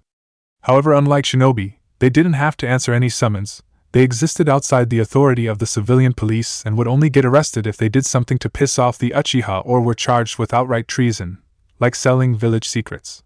It basically made them shinobi without having to answer to the Hokage or their superior officer, while at the same time making it much harder for the shinobi to harass them without receiving a major black mark on their record. They were civilians, after all. Minato still didn't know why Erasure insisted that the thing have no expiration date, or have it laced with his chakra and have their blood samples stored in the Konoha database. It wasn't like anyone would forget the cackling redhead who outwitted the ANBU after all. Naruto kind of liked being a blacksmith. Sure, people gave him weird looks because he had such a normal job after he cheerfully outran and outwitted the famous ANBU, but he liked being able to use his strength for something other than killing people, though that didn't compare to the amusement Karen got thanks to her shiny new badge that allowed her to toss shinobi out of the library and onto the street for getting fresh with her. She was considered the hero of the public library because she was legally allowed to beat the shit out of the shinobi for bothering the girls. Oh, how the shinobi had learned to dread that evil laughter of hers, because if they were too persistent then they tended to get some nasty surprise visits from Erasure and worse, Kushina, in the middle of the night right after they fell asleep. Most of the time said idiots had to fight tooth and nail to get out of all the humiliating traps the two would leave behind, not that they could prove a damn thing. And in the world of shinobi, proof was everything. Back to his work at the blacksmith's shop. He had been accepted as apprentice pretty quick, the idea being that anyone who could lead the ANBU on a chase for 2 hours had the stamina to handle it, and it had taken little time for him to get the hang of it. It didn't hurt that he was used to swinging a hammer and not smashing his poor hand on a regular basis. Besides, he had the dexterity of a shinobi and the patience of a saint. Only someone used to carefully planning and executing revenge pranks developed the sort of patience it took to carefully stalk some poor unfortunate bastard, befriend him, then break into his house and make his life a living hell without leaving a shred of evidence behind to incriminate him. So Naruto cheerfully swung his hammer to make a cheap katana straight. Today was a good day. Chapter 7. For 2.5 long months, Minato and Kushina helped tweak the seal Karen had given them. Both were vastly more experienced with shinobi seals, and generally didn't ask about the runes Karen and Naruto kept slipping into the seal. Since they knew it was coming, the two squirreled away a lot of things that would likely be missed after the fact. Like books that Minato happened to have, or the locations of small artifacts that Kushina treasured. When it happened, they were going to seal the entire house and take it with them. Konoha wouldn't get a single scroll if they had anything to say about it. Naruto and Karen fit in relatively well, though at least once a week boredom struck hard and they lead the ANBU on a merry chase. It was so regular that the unfortunate elite jounin had scheduled around it, and despite their best efforts, Erasure had the most annoying habit of finding their weak spots and pissing them off to start the chase. It was so bad that they literally had kanai boards up in the lounge, and somehow he had known about it. Erasure had, helpfully, given them plenty of copies to skewer in unfulfilled rage, with a picture that was sure to piss them off. Kushina had been amused. Minato had found it funny but had been smart enough not to say a damn thing. For the months that passed, Naruto and Karen bridged the gap in their shinobi training quietly. No one suspected them at all, and it didn't help that Kushina openly helped train their taijutsu as she was familiar with the Uzumaki clan style. It was pretty obvious that she and Minato were trying to push them into the shinobi lifestyle, and they might have considered it if not for one important fact. They hated Konoha with a passion. They hid it well, as they didn't hate the Konoha of this time nearly as much, but the simple fact remained that Konoha had failed utterly in its job to protect the legacy of their fourth Hokage and their Jinchuriki, never mind that he had been an innocent kid. So no, they never even considered the idea of becoming Konoha shinobi. Besides, they liked their day-to-day jobs more than they liked D-ranks. So as the misplaced duo counted down the time, they managed to hide the fact they knew when Kushina's son was due. All the while, Naruto kept poking at Thor's sealed memories with a sharp stick, hoping to dislodge something of his father out. Whoever sealed them had done a thorough job. It was hard to describe the feeling of October 10th, unless you were Naruto, and then you knew exactly how to describe it. An oncoming storm. Between the impending Kyuubi attack and the fact that his unborn self had zero control over his weather powers, there was a distinct thundery haze over the village. It wouldn't break until he came out, but it lingered over the village for hours. He was the only one who knew what was going on, and instead of telling Minato, he visited his sister in the library. He never came with fresh ramen. It was the agreed-upon signal to get ready for their plan to abscond with Thor and Kushina. Karen went about her daily rituals, all the while discreetly preparing to leave and cast a massive illusion over any witnesses. Her skill towards illusions had only gotten better with instruction from those that used genjutsu. Suddenly Kushina went into labor around noon. Naruto took that as his cue to start packing. Karen went with her, as she had a modicum of medical training and so Kushina would have a friendly face with her. When the kid was born, that was when it happened. Kurama was set free, and Naruto could hear his pissed-off roaring, and suddenly the shinobi were much more interested in the fox than anything he was doing. He made sure to switch the seal Minato had on hand to seal the demon back with the one they had finally finished modifying. The blonde didn't even look twice when he grabbed it. That done, Naruto finished sealing everything save the things that belonged to Kakashi in the house. Hearing the giant toad summoned, Naruto made his way to his fellow blonde. With Karen. Holding up a massive genjutsu would be a pain in the ass, and her reserves would be shot to hell. Kushina had been confused why she was even preparing an illusion, and frankly it was easier in the long run just to tell her the truth. They were kidnapping them. Your son isn't going to be the hero that Minato wanted, and frankly Konoha doesn't deserve shit. So we're kidnapping you now and waking that idiot husband of yours to his original self, because his family wants him back. Minato's an orphan. No, he's not. He has a memory seal on his mind keeping his original memories blocked until he finds a certain weapon. Remember how you commented on how like the Death God's seal and the one I brought with me were? That's because I copied it off your son's stomach, said Karen. You used that time travel seal in Whirlpool, didn't you? Accidentally, yes. Kushina winced as she sat up. If you're going to kidnap us and take us to another time, then to get back you have to get into the center and find the rock under the seal and drip blood on it. It's how the Uzumaki became seal masters in the first place. We abused the rock's ability to traverse time and borrowed the books that the seals came from, and eventually we got good enough on our own.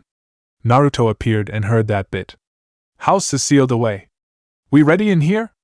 Almost. Think you can move? Asked Karen. I think I have internal bleeding, said Kushina. Damn it. Here's what we'll do. I'll henge myself into Kushina, help hold back Kurama, and then tell the old toad to reverse summon us to the summoning realm. We don't have a contract, said Karen. I do, but I never saw a point in using the damn thing since Kurama said that he had pretty much stolen it from the Kitsune clan. Let's go. The sooner I can get a chance to try and fix the bleeding without having to prepare a massive genjutsu, the better for all of us. You got the doubles ready? Of course.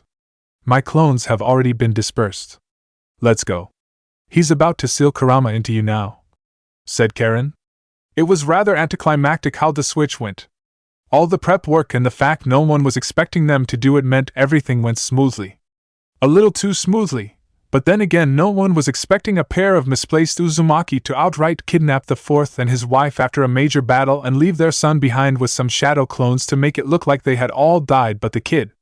Tracking down Tsunade was a pain in the ass, but totally worth it in the long run as she healed the scarring done by Karen's inexperience. Kushina would live to have more children. Many more, if she had any say about it. Minato had to be kept under a stasis seal that kept his blonde ass knocked out, as there was a high chance he would try to return to Konoha. As much as Kushina loathed the idea, she agreed it was better to keep the timeline straight, at least until she prepared a proper revenge for the years of hardship her son was about to endure. Once they were in Whirlpool, having gone through the cleared primary entrance, Naruto carefully dug into the sealing circle and dropped their blood onto the time stone. With a flash of light they were gone. With Loki, there was a surge of energy, and suddenly Naruto, Karen and two others were in the circle. Naruto was quick to drag the other two as far away from the circle as he could. Naruto, who are they? Naruto turned, saw Loki and beamed at him. Dad. Oof. Get off of me, you idiot. Now what happened and where did these two come from? Dad, meet Minato Namikaze and Kushina Uzumaki. Loki narrowed in on Minato. You cheeky little brat. You actually did it. Yeah, I did. Now all we have to do is see if he's worthy enough to hold the hammer again, and grandmother will be thrilled. Okay, I'm confused, said Kushina. You know how everyone refers to the Uzumaki heir as a prince or princess? Asked Karen dryly. Yes, said Kushina, annoyed. She hated those titles. Well, in his case, it's literal. Minato is actually a prince who got misdirected and sent here as punishment for being an arrogant brat. Only something went wrong and he ended up dying when your son was born. And that seal that was placed on Naruto kept the soul alive, but not the body. The original plan was to find more stones like the one we just used to transfer them out, but Naruto had a more simple solution. Go back in time and switch us with fakes, allowing our deaths to remain but keep us alive in the long run so they got their prince back, said Kushina, nodding in approval. Suddenly she remembered something and grinned. That civilian contractor thing. You wanted it to keep the Konoha from forcing you back into their shinobi corps.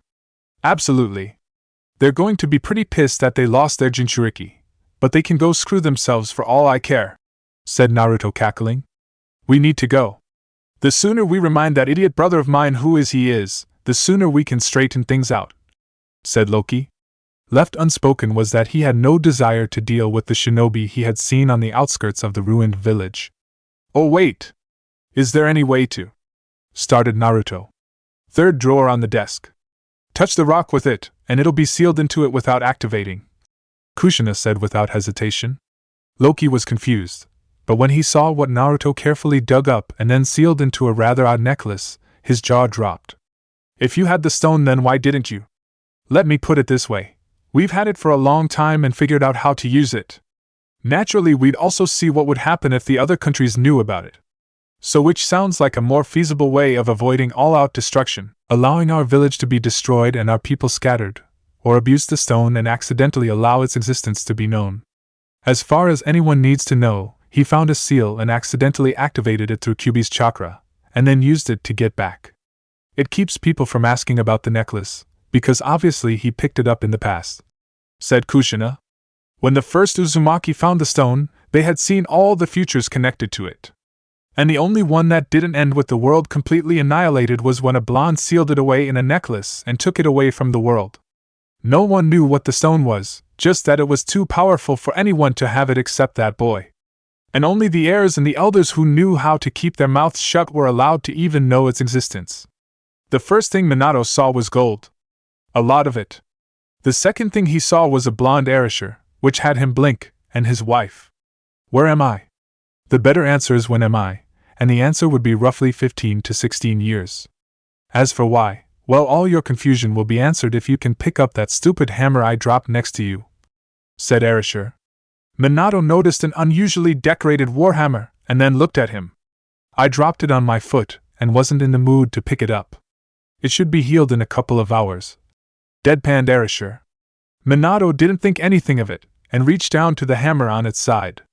After all, it was a simple thing to hand Erasure his hammer back. The moment his hand closed around the hilt, and he lifted it up, he damn near dropped it as the memories hit him like a brick.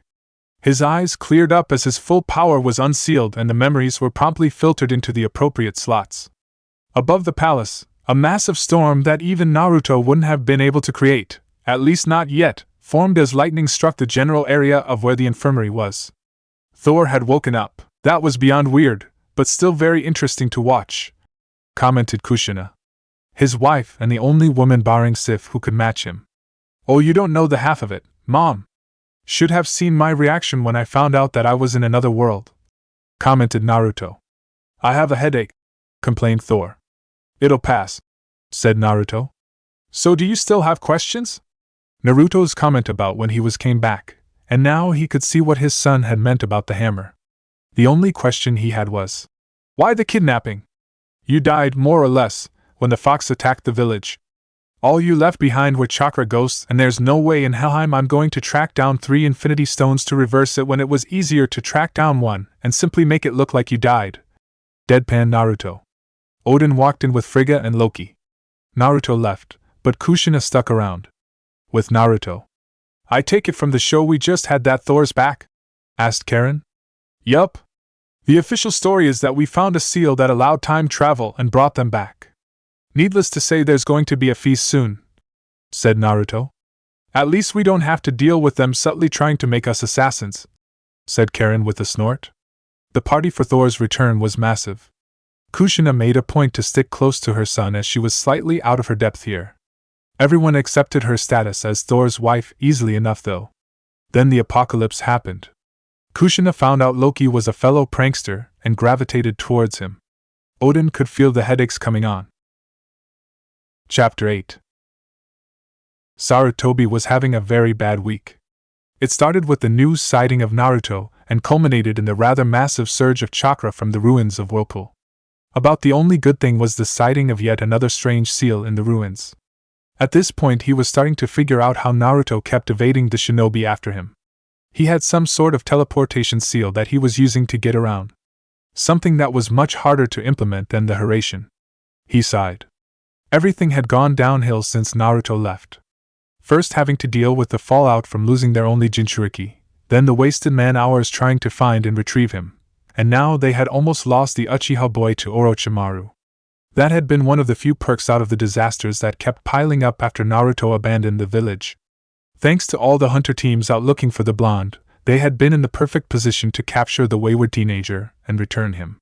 The fact he had no Hatai 8 despite graduating and his lack of a genin team, not to mention the big tip-off, he was heading away from Konoha, had been all the clue they needed to follow and capture him when he let his guard down. Sasuke had been livid, but now he was on 24-hour watch with experienced ANBU on his tail. He was a flight risk, and he'd be damned if he let another child from a proud shinobi clan ditch the village.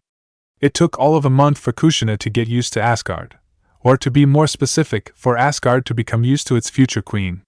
In formal situations she had only needed a refresher, but in the wild parties Thor frequented she could be just as boisterous as Thor with the appetite of Volstagg. Though poor Fandral found out the hard way that while Kushina was far more feminine than the warrior-like Sif, she was far more vicious when someone tried to hit on her. Air had high hopes he wouldn't be in mourning for his poor lefty too much longer, but he had brought it on himself. Thor had zero pity on him for trying to flirt with his wife, and once she had Fandral figured out she had delivered quite the nasty kick to his boys. Needless to say she got along with Sif a little too well for some. And the less said about the pranks caused by the bored Uzumaki, the better. And the reunion between his now-grown son and Naruto went well enough. Loki had clearly claimed Naruto as his son, and while Naruto had gotten along well enough with Minato, he was still getting used to Thor. On the plus side, Kushina's presence made very sure that Thor's arrogance never again reared its ugly head. The few times it tried, she smacked him down, hard. And then she cut him off from getting any. Odin was rather pleased by that, as he had no desire to see Thor cast out again. So explain to me again why I have to go back to Konoha, even for a short trip. Deadpan Naruto. Thor squirmed uncomfortably. His son. And boy, hadn't that been a curveball he hadn't expected to deal with while being forced to live as a mortal, had made his feelings on the village clear. It could burn for all he cared. I may have left a few things back in Konoha. I sealed up your entire house, barring what was in Kakashi's room. I sealed all your little bolt holes and even a few things from the Hokage's office. What could possibly be so important that would require me to step foot in a village I hate and happen to be on the catch-on-sight posters? The Forbidden Scroll. Stole it once and happens to be the reason I hate Konoha, said Naruto. I may have added a seal that would allow one to come to Asgard if enough chakra is added. My true self was bleeding through and wanted to come home after the war with IWA. It's not my fault, said Thor quickly at the incensed Naruto. Okay, I'll grant you that one. Shit, the last thing I want is to deal with idiotic Konoha Nin after my ass because some moron found a way to Asgard. Oi, Karen. We're heading on a road trip to rob Konoha blind, he shouted down the halls. Why? She asked, popping her head out of her room with only a towel on. Dumbass left a seal that could bring Konoha here, and you know they've had a hard-on about catching me since I told them to go screw themselves. Wouldn't this be the perfect chance to grab some of your friends like Kurama and really piss off the elemental nations? I mean, Thor's coronation isn't too far off, and we can just go in and have some fun while we're there. This is a good point, and plus we might as well make it one last trip anyway to retrieve the Uzumaki clan. How long a trip? Well, I'm thinking a year or so, piss off a lot of the shinobi and make them try to find a way to get to us only to fail in an epic manner and never forget us, said Naruto. Karen's grin was evil. I heard the words epic pranks and memorable montage, said Kushina seriously. We're going to have one last trip in the elemental nations and leave with such a bang that there is no way in hell anyone will ever say the name Uzumaki without either shivering in fear or trying to repress horrible memories of pranks that will pop up at inconvenient times. Oh, and rob everyone blind, of course. Kushina cackled. I knew you would take after me more than you would your father. Naruto grinned evilly. Thor shuddered, as he still remembered Kushina's horrible mood swings while pregnant. I heard the word chaos, said Loki evilly. We're going to make a vacation out of collecting the Uzumaki, all the while stealing everything that isn't nailed down, and causing untold panic that will ensure that no one ever forgets the name Uzumaki ever again for fear of what we'll do to them if they do. Kushina and Loki both cackled at the implications. I want in. Cloak and dagger is fine and all, but it gets boring when you figure out what buttons to push without actually trying, said Loki. Now to convince Odin, said Naruto. Convincing the king turned out to be the easy part. Packing was not. More to the point, they had to come up with a plan of attack so they didn't end up stuck in Konoha due to any obligations. They wanted their Jinchuriki back, and Naruto hated them with a passion. He almost couldn't wait to see that senile old man's face when he found out Naruto had a legal and legitimate civilian contractor's card that had no expiration date. Payback was going to be a bitch, and he had the feeling the ANB would remember him pretty quick when he walked through the gates. Karen hit him on the head. No evil cackling without a proper audience to appreciate it. Just thinking of how quick the ANBU are going to be cursing our name when they find out I'm alive and back. Oh. Carry on then, said Karen. Naruto resumed his evil cackle of doom. I heard evil cackling and I want in, said Loki. The uncle/nephew duo proceeded to cackle evilly at the impending chaos. Karen eventually joined in, and almost everyone avoided that corridor for hours. Their vacation in the elemental countries started out simple. They were completely devoid of the local currency, and carrying gold around was pretty annoying. So they hit up Moon Country for a while, because it had casinos. Oh, and dealt with some pissy missing nin, rescued the king and more or less cleaned out the damn near every high-stakes casino on the island. Man, was that one-eyed Jounin pissed about the way they kicked their ass. Oh wait, he's from Konoha, so who cared? Naruto cheerfully went swimming, with his red hair sticking to his face. It was harder to detect simple hair dyes using natural plants than it was to dispel a henge. What was that silver-haired guy whining about now? It wasn't like he had to listen to him, he wasn't a Konoha. Oh wait, he recognized him. Kakashi, the little shit Minato had practically adopted. Better to see what the whiny shit had to complain about now. It wasn't like Erasure had liked him to begin with. Oh, Kakashi Baka, shut the hell up. I'm not nearly drunk enough to listen to your whining a second time, especially since you're finally old enough to know half the words you heard from that perverted old toad and not get hit by Kushinae with the ladle, shouted Naruto. There was a stunned, horrified silence from the silver-haired Jounin, before he whimpered in realization who the redhead was and curled into a ball and started rocking himself. Oh, asshole! What did you do to our sensei? Demanded the loudmouth with the dog. From the sound of his whimpering, I'd say Yuen repressed a lot of memories of my cousin during her rather hormonal pregnancy mood swings that traumatized him for life. Or it could be the memory of me dragging him along for the ride when I pranked the shit out of the ANBU and forced him to keep up for an hour before I hogtied his whiny ass and dumped him in a maid's outfit with no underwear in the women's onsen, said Naruto sagely. Kakashi choked before fresh peals of sobbing was heard. The loud mouth and the banshee stared at him. I don't know whether to be disturbed or impressed at how quickly he rendered Kakashi-sensei useless, admitted the pink-haired banshee. Why? They assured me you were dead, whined Kakashi. Is he still a whiny little shit? Because I could easily remind him of how much Kushinae hated his bitchiness when she was hungover. Sure. We're about to have dinner, you in? Shouted Karen loudly. For the ramen! Kiba looked at his sensei, who was still trying not to remember all the hellish experiences he had when he was younger. He poked the man with a stick. I'm almost terrified and impressed at how quickly he scared him, admitted Kiba. In Konoha, Sarutobi released the messenger hawk, took one look at the missive and choked in horror during the Jounin meeting. Hokage-sama? He's alive! For the love of all things holy, those two demons are alive, he said horrified. The Jounins were concerned now. One cautiously asked. Who are alive, Hokage-sama? Sarutobi looked up from the missive, and said with a voice that could have declared that the Kyuubi was about to attack. Erasure and Karen Uzumaki, Kushina's cousins. They're alive and in Moon Country. It took 3.6 seconds for that statement to process, and when it did he had the unique sight of the ANBU all breaking down in horror. Well, all but one of them. And oh, not the red-haired devils. Sweet. I get to go drinking with Erasure again, said Anko happily. Erasure had been the only civilian who hadn't given two shits about her old teacher, and had treated her like a person. He also paid her dango addiction without complaint. The Hokage whimpered. He remembered the paperwork those two left in their wake. If Naruto had been bad after a prank, Erasure was 20 times worse, if that was possible. He shuddered, and hoped like hell that the civilian contractor's pass Minato had signed had an expiration date. Naruto was grinning evilly as word quickly spread about Erasure being back.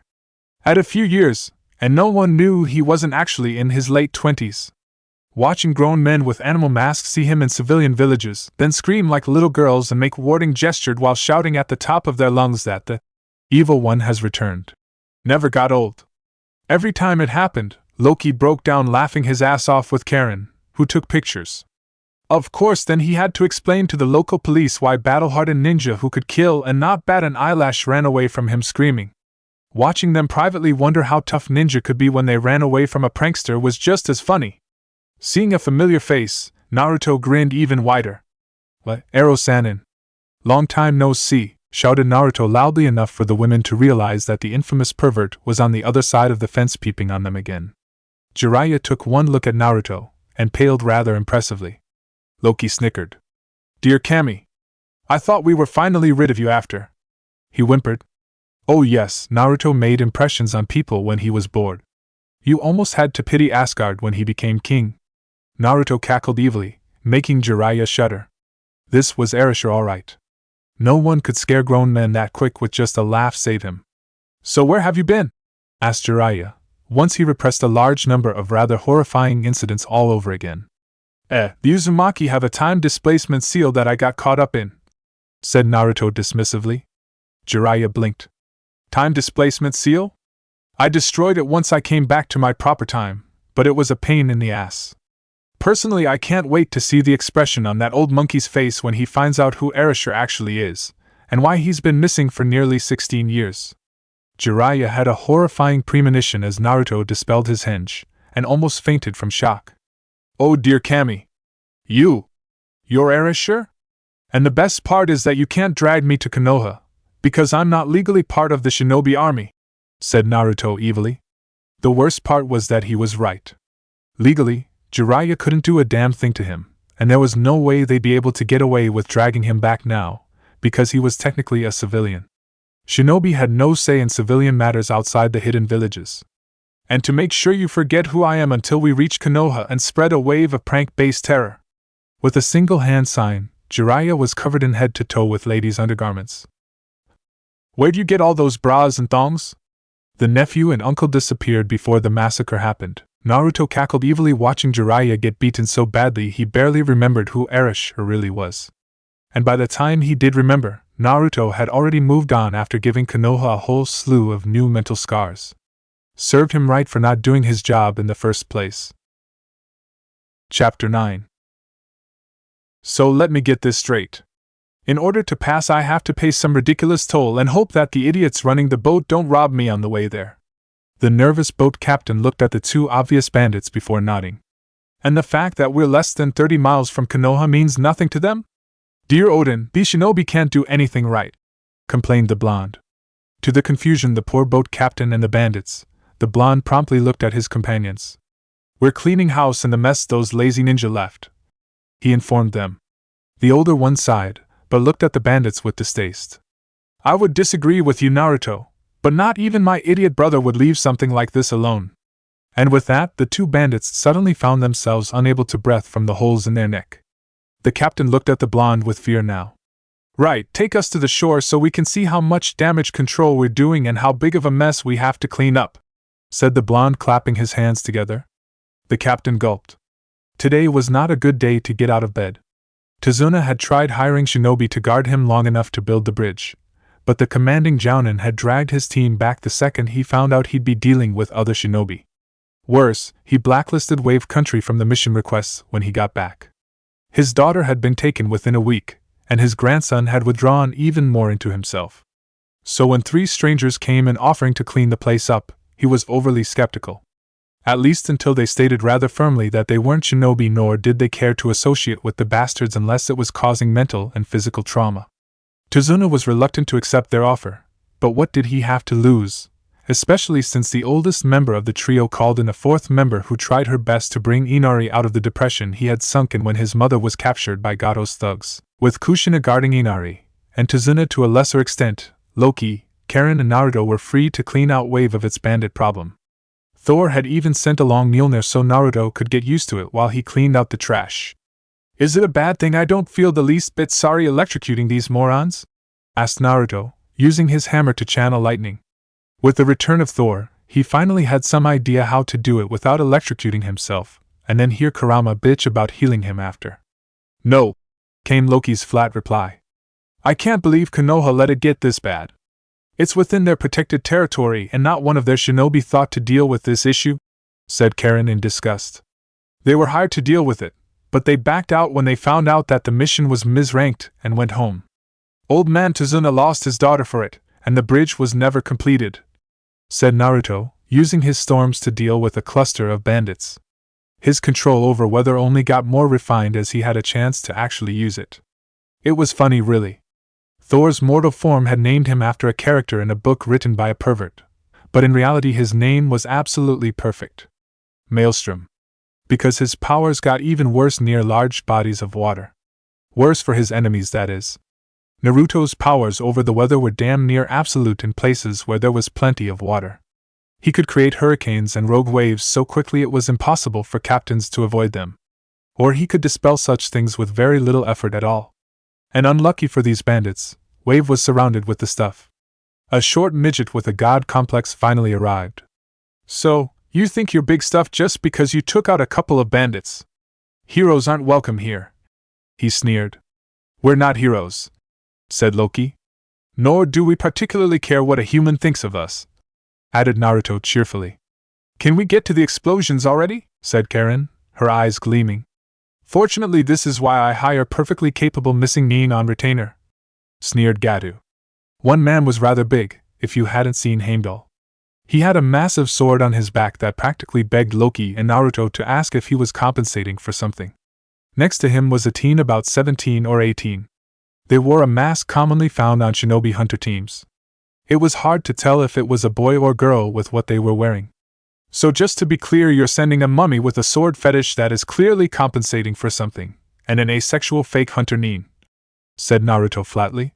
Both nin twitched in annoyance. I'm going to enjoy gutting you, you little brat, sneered the older nin. Naruto took out Mjolnir, set it twirling before he grabbed it by the hilt, and sent some magic into the sky. 7 fat lightning bolts crashed with an almighty roar around the two shinobi and their midget of a client. That was just a taste. Care to revise that statement? Asked Naruto calmly, holding the hammer out with electricity crawling over the hammer. The man took one look at the now very ominous-looking hammer, then at the midget behind him. Either give us a raise in what you're already paying or we're walking away right now. You didn't tell us this kid could call down lightning without any hand signs. What's the big deal? Just kill the brat and his friends like I paid you to do. Mummy. What's your name anyway? Asked Naruto. Momochi Zabuza. Right. Well, Zabuza, how much is this loser paying you? Not enough to fight some brat who can summon lightning bigger than my arm without any hand seals, I can tell you that damn much, said Zabuza crossly. That's all I needed to hear. I might have a much better and less dangerous job if you're interested. All you have to do is get out of the way of my shot at the midget, said Naruto with far too much cheer. Zabuza looked at his friend, then the two promptly moved as far away from Gato without leaving Naruto's line of sight. The merchant didn't have time to curse them as Naruto used his lightning to fry the bastard for all the trouble he caused. There was a sudden silence as Gato's crispy body collapsed on the ground. The remaining bandits looked at him. Naruto smiled back, his teeth showing. There was a sudden lack of bandits or thugs in the street as Gato's rapidly cooling corpse filled the air with a smell you'd be hard-pressed to call pleasant. It took the villagers, who had long since given up hope, several minutes before they realized what had just happened. Gato was dead and his thugs gone. A ragged cheer filled the air. The hope that had been so cruelly taken away by the shinobi had been returned with interest. You have no idea how proud I am of you, Naruto, said Kushina, watching her son abuse the shadow clone jutsu in the thousands to help rebuild the broken wave country. With the help of the more experienced men, Naruto was even helping to finish the bridge to the mainland. More than that, he was helping carry the massive logs that would form the walls that would keep the bandits from coming back, at least without a major fight. The people of Wave had lived under a tyrant and his thugs for far too long. Training them how to fight and at least defend themselves would go a long way in preventing a repeat. Besides, Naruto didn't really have much of a use for gold anyway. All set here, boss, shouted one of the clones. Naruto took out Mjolnir and started hammering the logs into the ground with his inhuman strength. The people of Wave accepted the explanation of him being the son of a thunder god without question. Zabuza and his accomplice Haku found themselves training the able-bodied men and women in taijutsu and some minor water jutsu. At least until they were at a point where they could take out bandits without having to rely on Konoha, and that was a big selling point for Zabuza. Being able to piss off one of the big five in a way that they couldn't declare war on the recovering village for. Sure, they had only been planning to stick around for a month, rather than 2, but this would create long-term benefits. For one thing, it meant they could have a proper meeting place for the Uzumaki clan once they started to spread the word out. Kushina was helping as well. She used her chakra chains to hold the logs in place while Naruto put them in the ground deep enough that it would take some serious damage to move them. And to ensure that the shinobi never found out what they were doing, Naruto had a wall of mist around the area that made it impossible for anyone in the mainland to see what was going on. By the time any Konoha nin came this way, it would be far too late to do anything but report it. Either way, after they abandoned Wave together, they weren't going to be welcomed, and if they did manage to get in, they were going to be charged through the nose for it. The people of Wave might one day forgive their betrayal, but they wouldn't forget any time soon. It would take them 3 more weeks, but when the last log was put into place and the last brick was set in the main bridge, a cheer was heard. The mist dispelled, and the finished buildings could be seen in the bright sunlight. The people of Wave unanimously agreed on the name of the bridge. The Great Naruto Bridge, for the demigod who restored their battered country and ended the reign of the monster who nearly destroyed them. More than that, he had restored the pride and given them a second chance. It wouldn't be long after Naruto and his group left that the people of Wave started exporting strange charms. The hammer of the gods that brought down the storm that wiped away all the evil of the world. Little hammers that were imperfect duplicates of Mjolnir would be common around Wave, as were the older representations of the hammer, courtesy of Loki giving them one of the older charms from Asgard to Tizuna. In between the Uzumaki swirl, the symbol of the mystical hammer were carved damn near everywhere. "Sir, we have new reports from Wave Country," said a random ANBU. "Report," said Sarutobi. There had been an unusual amount of activity from Wave, as well as an impenetrable mist that had worried him. He did feel some pity for the people, when his men came back and blacklisted them for underranking the mission request, but such were the way of things. The ANBU handed over pictures they had taken. Not only had the bridge been completed after the mess of the attempted escort mission by the main bridge builder on the island, but there was now a rather respectable wall that had multiple carvings on the wood. The hammer was unknown, but the swirl was very familiar. It was the symbol of the Uzumaki clan. According to local reports, which are limited at best, the bridge has been named the Great Naruto Bridge for the man who single-handedly rebuilt the village and helped place a wall. There are rumors that he is able to use lightning jutsu without any hand seals whatsoever, and his strength is far above any civilian. Sarutobi sat up at the name. What are the descriptions of this Naruto? Blonde, blue eyes, roughly 17 or 18, with whisker marks on his cheeks and an orange shirt and black pants and cape. His hair reaches to the waist and he carries an intricately carved hammer that summons lightning as thick as a blacksmith's arm without seals. Has a very notable disdain for shinobi and their villages, said Eagle. He sagged. Naruto was alive, and thriving from the sound of it. More importantly, from the reports alone he could guess that the seal they had placed to deal with the strange storms the boy always had around him growing up had broken or been removed. And the hammer was familiar as well. Summon Snake. I want her to look into the odd weapon that was found a few decades ago in one of the abandoned training grounds and see if it's still there, said Sarutobi. Yes, sir. Snake went to the training ground and found an empty hole where a massive warhammer should have been. From the looks of it, it had been empty for some time because the hole was filled with water. Enko returned to the Hokage to report. That weird hammer is gone. Has been for some time, I'd say. I should have known. Damn near every shinobi in the village tried to pick that thing up at some point, and the only one to succeed in claiming it was Naruto, said Sarutobi. It was a curiosity and a joke. Most jounin told the genin about it to watch the more arrogant ones get some much-needed humility, as common consensus said that anyone who could pick up the damn thing could keep it. I want someone to look into this hammer that the citizens of Wave carved into their wall. I want to know what it is and the significance of it. And I want it yesterday, said Sarutobi. He had the feeling that finding the source of this hammer would lead him straight to Naruto.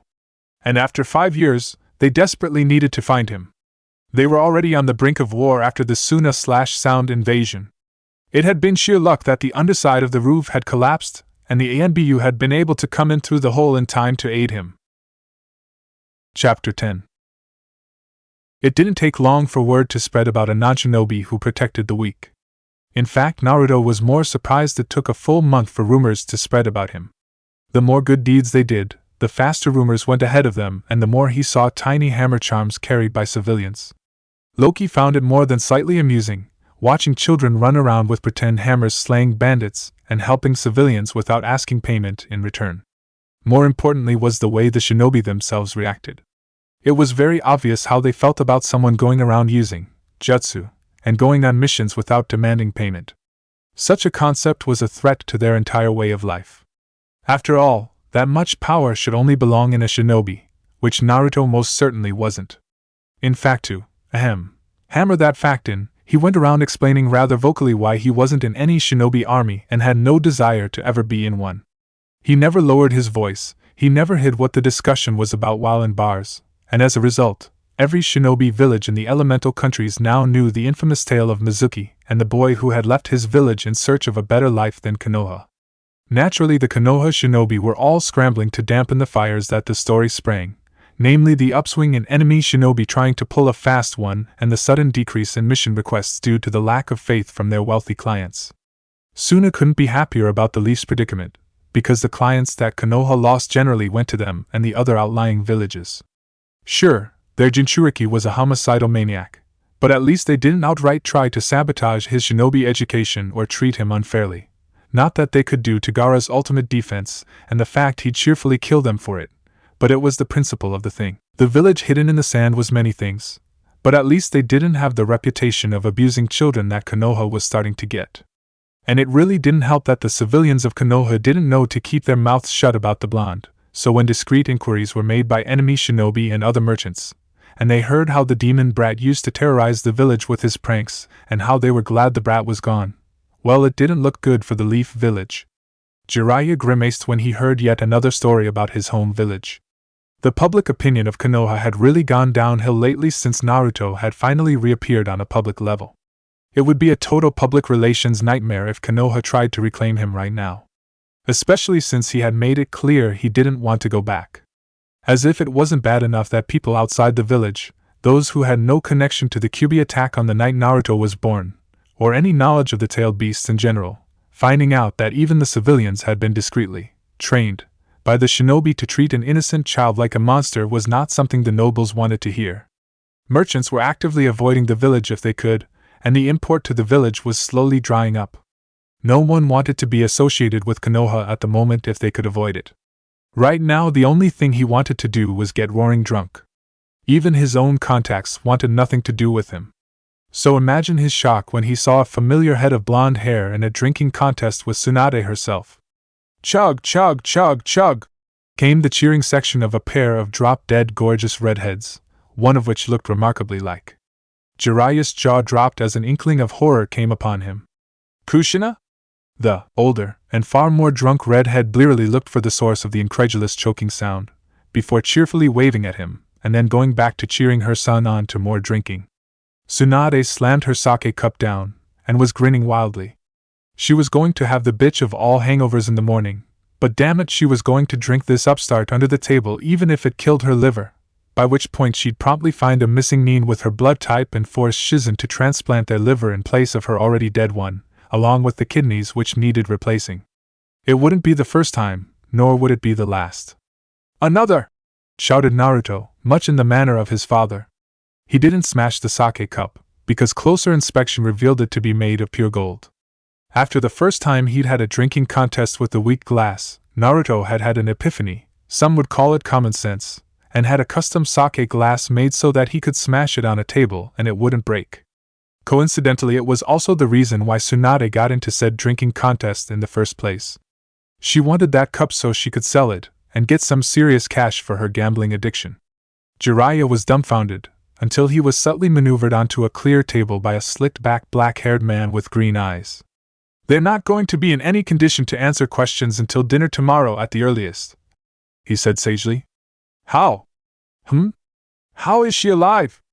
I saw her body myself after the attack. Oh, that. They were faked, and odds are the modified clones are gone by now.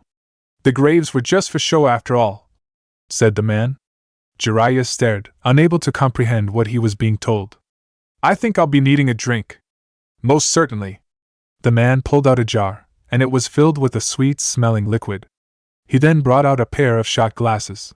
5 shots later, and Jiraiya had said farewell to sobriety for the night. Meanwhile, Tsunade's legendary liquor tolerance finally gave in to Naruto's own as she slid under the table and passed out.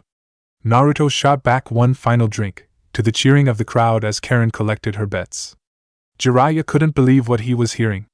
Minato was in fact a displaced god who had been sent to their planet to learn a lesson in humility.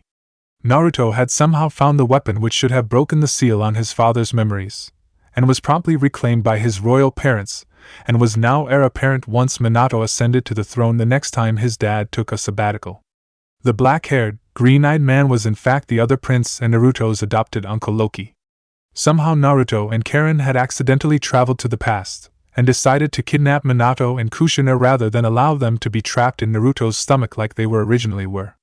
And now Naruto and his small group were going around the elemental nations reclaiming the Uzumaki as a favor to the soon-to-be queen, and so they could bolster the already impressive defenses of this Asgard place. He had to shake his head. I swear it sounds more like something out of a fairy tale for the nobles, said Jiraiya in disbelief.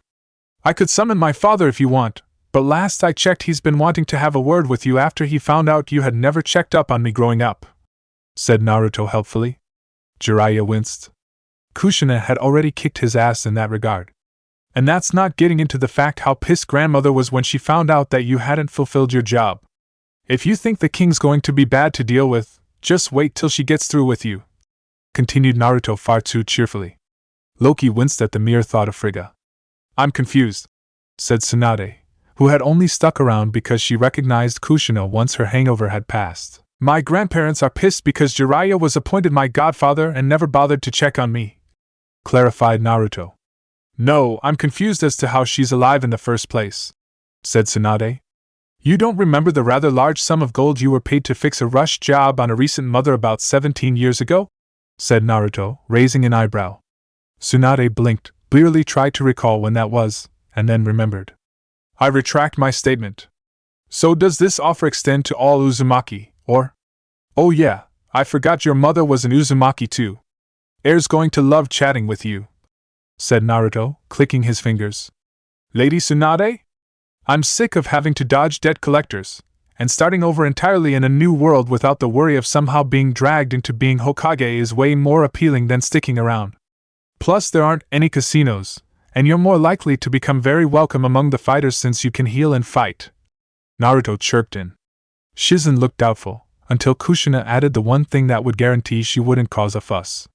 We can bring you back any time, and they have more ways to heal people. And without casinos and very little opportunities to gamble her life away, Tsunade might have a chance to heal. Besides, Heir's always looking for more people to teach, said Kushina. Just keep Tun as far away from Volstagg as possible, otherwise he might try to eat him, said Naruto wisely. Loki snorted in agreement. Tsunade grabbed anything she cared to take with her, and she left with Kushina when she went back to Asgard.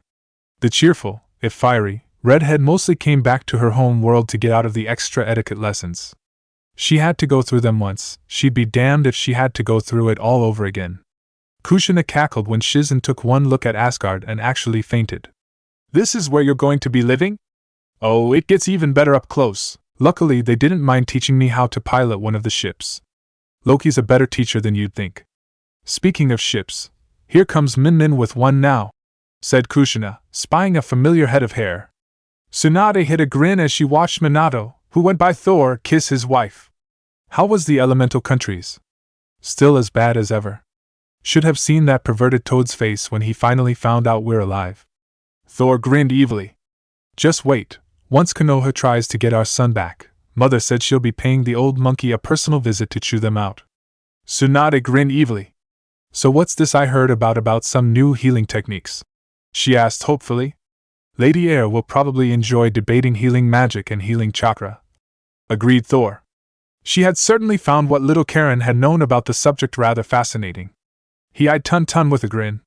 We've already warned her about Volstagg. I can't wait to see Fandrel's face when he tries to flirt with Tsunade, said Kushina. Thor let out a booming laugh, as he could easily see the result of that. In the castle. and Tsunade hit it off almost immediately.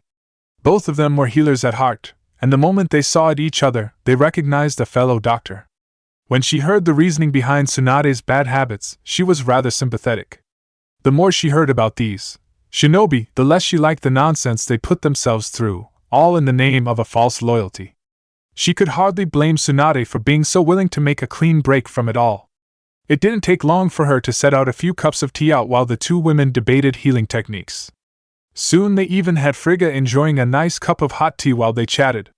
I must say, I'm surprised shinobi, chose to come here rather than stick around your realm, said Frigga.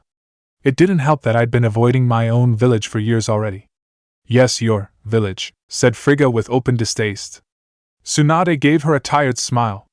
Far be it from me to defend the honor of Konoha. My loyalty to them only extends to the point I'll not destroy it myself, and I feel zero guilt forcing them to pay some of my debts occasionally. They screwed themselves over when they abandoned Naruto like that, said Tsunade flatly. Frigga liked her more already. Lady Tsunade? Said Shizen uncertainly. It's alright, Shizen.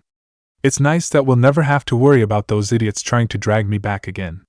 As much as I respected Sarutobi-sensei once, he's brought this on himself and I'll not try to clean up the mess he created, said Tsunade. Mess? Repeated Shizen, not quite getting it. Tsunade sighed. His first mistake was letting Naruto's status as someone holding a bijou out for the public. His second mistake was allowing the advisors to be formed. His third mistake was not putting an end to the nonsense the civilians and shinobi pulled from the get-go around Naruto, said Tsunade.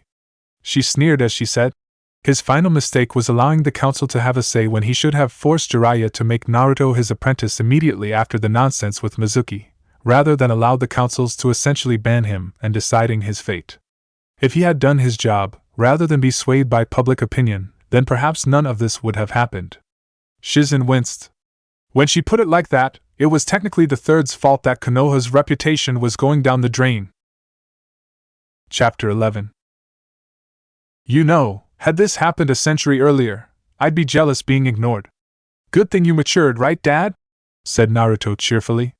No, I just learned there's a difference between being ignored and enjoying not having the spotlight on my every move. Deadpan Loki. He shuddered in remembrance. All the little things he had come to take for granted had been placed under far too much scrutiny for his tastes, such as his habit of using the old paths rather than the Bifrost to get around.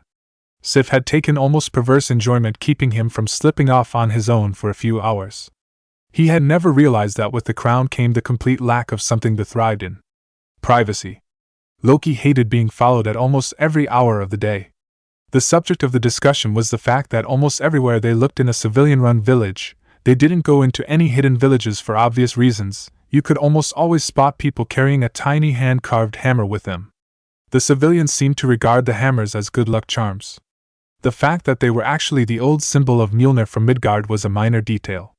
The Asgard were revered as gods once before, and no matter how they felt about the matter they did gain some power from faith. Loki had been inundated from the shinobi sect because he thrived in the shadows as much as they did. So while the shinobi prayed to Loki, the civilians and some of the samurai prayed to Erishur, the god of storms and protector of the innocent. Erishur was not a shinobi, though he used their jutsu and could be a sneaky SOB. He was a warrior, one who gleefully took to Asgard's own code of honor. And that code did not restrict him from delivering much-needed justice, even if it meant executing criminals. People saw his hammer and trademark orange. He no longer needed it to force people to see him, but he still loved the color. He had several capes back on Asgard in one variation or another, and they smiled at him. They welcomed him with open arms and never shunned him. Loki watched his nephew/son with knowing eyes. Contrary to Loki, Naruto thrived around people. He no doubt got that from both parents. He didn't mind the presence of others, whereas Loki preferred the quiet of the library and the privacy it gave him while he was reading. And yet, they understood the true pain of being alone. It was as if he were polar opposites with himself. The boy he was before had gone through unimaginable loneliness, unable to gain even a single kind word save from a scant few individuals, one of which he had trusted to protect him, only to be betrayed horribly in the end. The man who Loki followed through the elemental countries now still held the remnants of that pain. So much so that he held an empathy that Thor instinctively lacked. He connected with people on an emotional and instinctive level, to the point he converted enemies into trusted allies. Well, trusted to the point they didn't try to stab him in the back afterwards. He used that pain as a weapon, and Loki had watched with fascinated eyes as his nephew could turn even the most cold-hearted assassin into a trusted friend. Had seen his trust given freely, and had it tentatively returned in spades. And if they betrayed him, generally they found understanding and forgiveness, even as Naruto beat the living shit out of them, or killed them for it. It was the nature of this world, a strange mixture of betrayal and warped loyalty. One village at a time, Loki watched from the background as Naruto started to heal wounds that had been festering for centuries. He didn't do it for the warped loyalty of the shinobi. He didn't do it simply because of some sense of honor like the samurai. He did it because he was tired of seeing his home world hurting over centuries of accumulated pain and sorrow, war upon war, the deaths of countless shinobi over arguments that left wounds that only created new arguments. And under it all, civilians were caught in the crossfire. Loki followed Naruto and watched in relative silence, not out of some respect for a future king, but out of sheer fascination in watching his nephew work. Naruto wasn't just performing good deeds. He was gathering an army. One the likes this world had never seen, one to force the shinobi to either change the way things were done for untold generations, or else be thrown to the wayside. And the irony of this was the fact Naruto wasn't even trying to gain such an army. He just wanted to find the scattered remnants of his mother's family, and learn to be the best king Asgard had ever seen. They were in the former hidden village of the hot springs. They found it more lucrative to be a tourist hot spot than a hidden village, and the shinobi had slowly been converted to an unusual police force. When rumors spread that there had been sightings of Leaf shinobi trying to harass Wave in an effort to bring it back under their protection, Naruto wouldn't trust the Leaf shinobi to protect a ruined storage seal. You can fly to Wave in a matter of hours using Mjolnir rather than have to call Heimdall and hope he's willing to drop you off there, said Loki conversationally. Really? Said Naruto, fascinated. Loki walked him through the steps, as he had seen Thor do this trick many times throughout the ages. The fact that it would solidify Naruto's image as a god of storms to the humans was a side benefit. Naruto got dressed, pulling on his favorite orange shirt, black cape that wrapped around his neck like a shawl, and black pants. He slid on the protective gloves he had gotten, which reduced the risk of him burning his hand through lightning manipulation, but left the fingers free to form any number of hand seals. He wore something that would look out of place on a shinobi, but provided far more protection than the open-toed sandals that the shinobi had a preference for. A thick pair of black boots that had metal that could deflect any number of mortal weapons. Around his neck was a simple collar that could form his armor over his shirt and legs. He didn't bother to tie back his blonde hair, which now reached a little past his neck. One would be hard-pressed to realize that the handsome blonde man was the same scrawny child who had performed countless pranks on people for attention. The man now didn't need his trademark orange. He held the attention of everyone around him like a cloak, and he accepted it with some dignity. Though he'd still perform his infamous, sexy jutsu, and the even more effective variant, the harem jutsu, on a drop of a hat. Hey, he was still a prankster. He began to twirl the hammer rapidly, his wrist though the leather strap so he didn't drop it and fall out of the sky like a complete idiot. It had happened to Thor more than a few times when he first learned how to fly unaided. Then he stopped and pointed the hammer in the direction of Wave Country. It took Naruto several seconds to realize he was flying. Actually flying through the sky and clouds. Then he realized with some panic something Loki hadn't taught him. How the hell am I supposed to land? Back at the hot spring, Loki was chortling with evil amusement. Learning how to get off the ground was easy. Naruto would have to learn the hard way how to land. Everyone had their own methods, and it all boiled down to the same thing. Practice, practice, practice. Karen poked her head over the fence. Why did I just hear Naruto shouting in a deranged and slightly panicky manner? I told him how to fly, but neglected to tell him how he was supposed to land. Karen and Kushina processed this, before they joined Loki in some healthy evil laughter at the blackmail they were about to have on Naruto for later. Naruto landed in Wave sometime during the night, 30 ruined trees, 5 massive craters and a few false starts that crashed him into a boulder later. He had landed some distance away from the wall and away from water so he could shout at Heimdall to stop laughing at him. Damn it.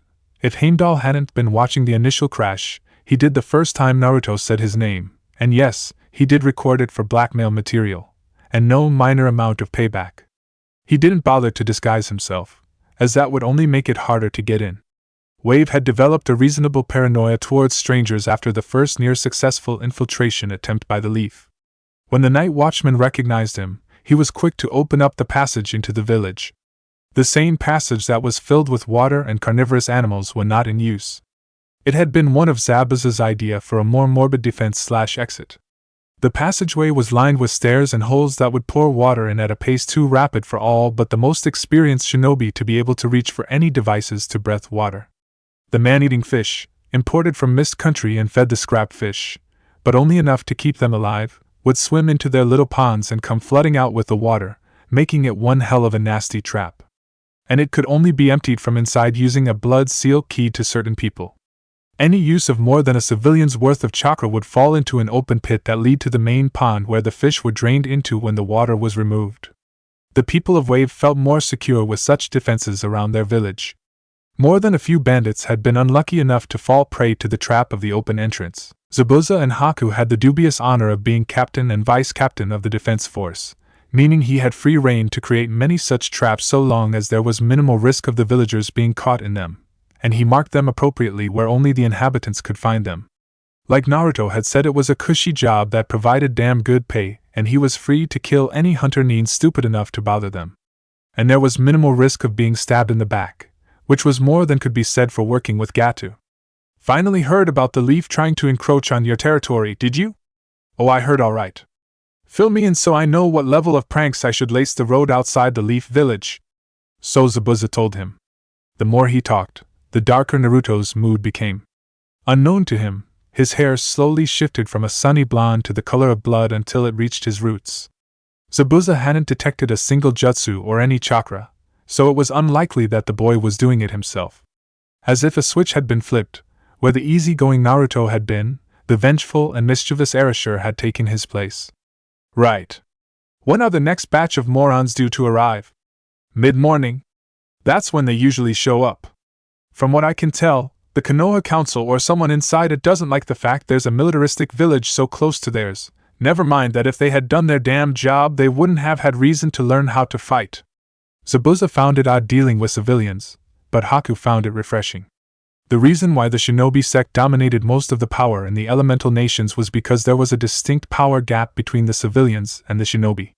If that gap was equalized to the point where mere civilians could take out bandits on their own, the shinobi would find themselves having to get their shit together, which actually gave Erasure the perfect idea with how to deal with the shinobi villages he disliked so much.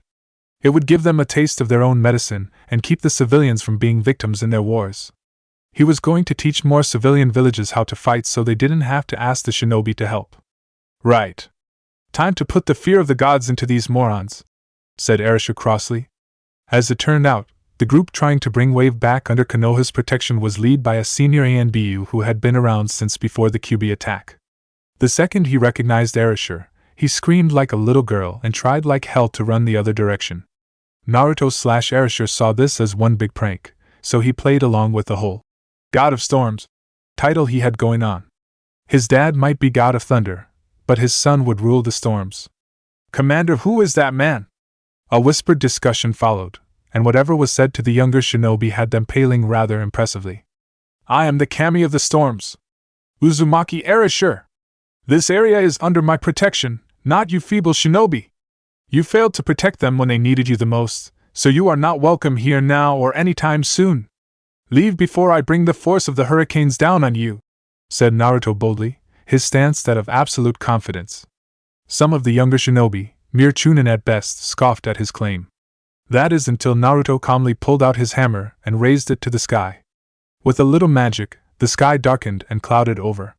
The ominous sound of thunder was heard, when before there was a clear sky without a single cloud in sight. Fat bolts of lightning struck the ground, causing it to tremble and quake from the force of the blast. The shinobi took one look at Naruto, then at the blackened ground and the now rather terrifying sky overhead.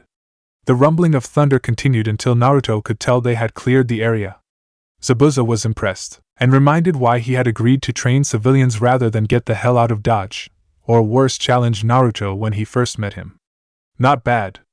I think I saw a few of them piss themselves when that lightning hit so close. So how are we going to play this? He asked seriously. He eyed the civilians nearby, all of them in a familiar position of prayer to a kami. Naruto's eyes gleamed. Technically it wasn't lying, just a slightly altered version of the truth. Here's what I want them to start spreading, he said conspiratorially. Zabuza was grinning evilly under his mask. Loki barely raised an eyebrow when he heard the rumors, shortly before Naruto came back. The evil eye his nephew gave him was entirely worth it. Ereshkigal, the god of storms. Loki, god of shapeshifting, chaos, and lies. Kushina, the goddess of seals and wife of Thor. Karen, the goddess of illusions, said Naruto evenly. I didn't skip out on any of you. Karen preened at her new title, as did Kushina.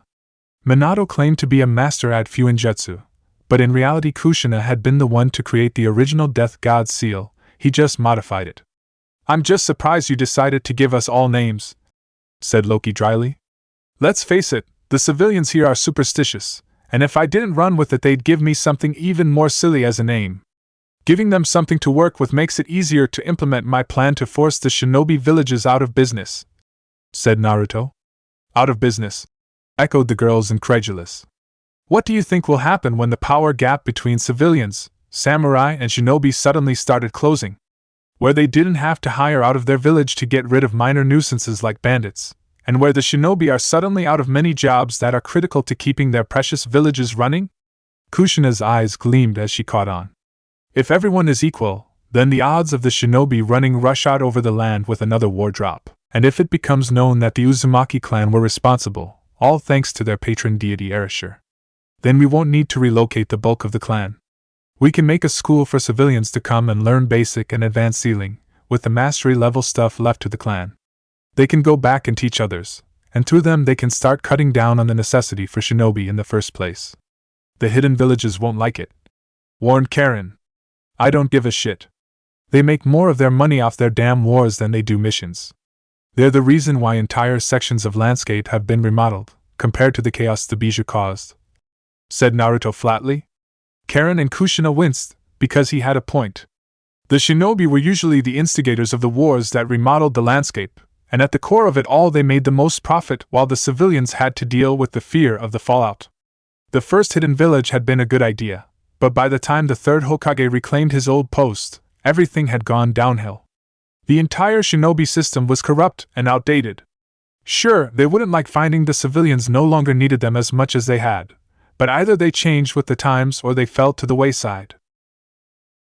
Chapter 12. There was a new cult growing, and unlike the rather terrifying priests of Jashin, this Ereshkigal, Kami of Storms, had an actual face that the civilians could speak to, and he actually did something whenever sailors prayed to him. Those that carried the growing trend of intricately carved hammers found that the weather was just a little bit kinder on their voyages. Oh, there was still storms, but the risk of running into a ship killer dropped more than enough to support this, Ereshkigal, and his claim of being a god. Now under normal circumstances the shinobi would pay such a god no mind.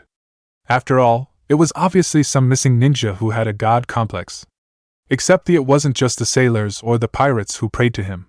And those that started erecting shrines to Ereshkigal and his group also had the worrying tendency to teach their able-bodied men and women how to fight. Those with bloodline limits on the run, particularly in water country, suddenly found shelter among these villages so long as they helped to train the other civilians how to fight and helped to bolster their defenses. One civilian who could fight moderately well wasn't a threat.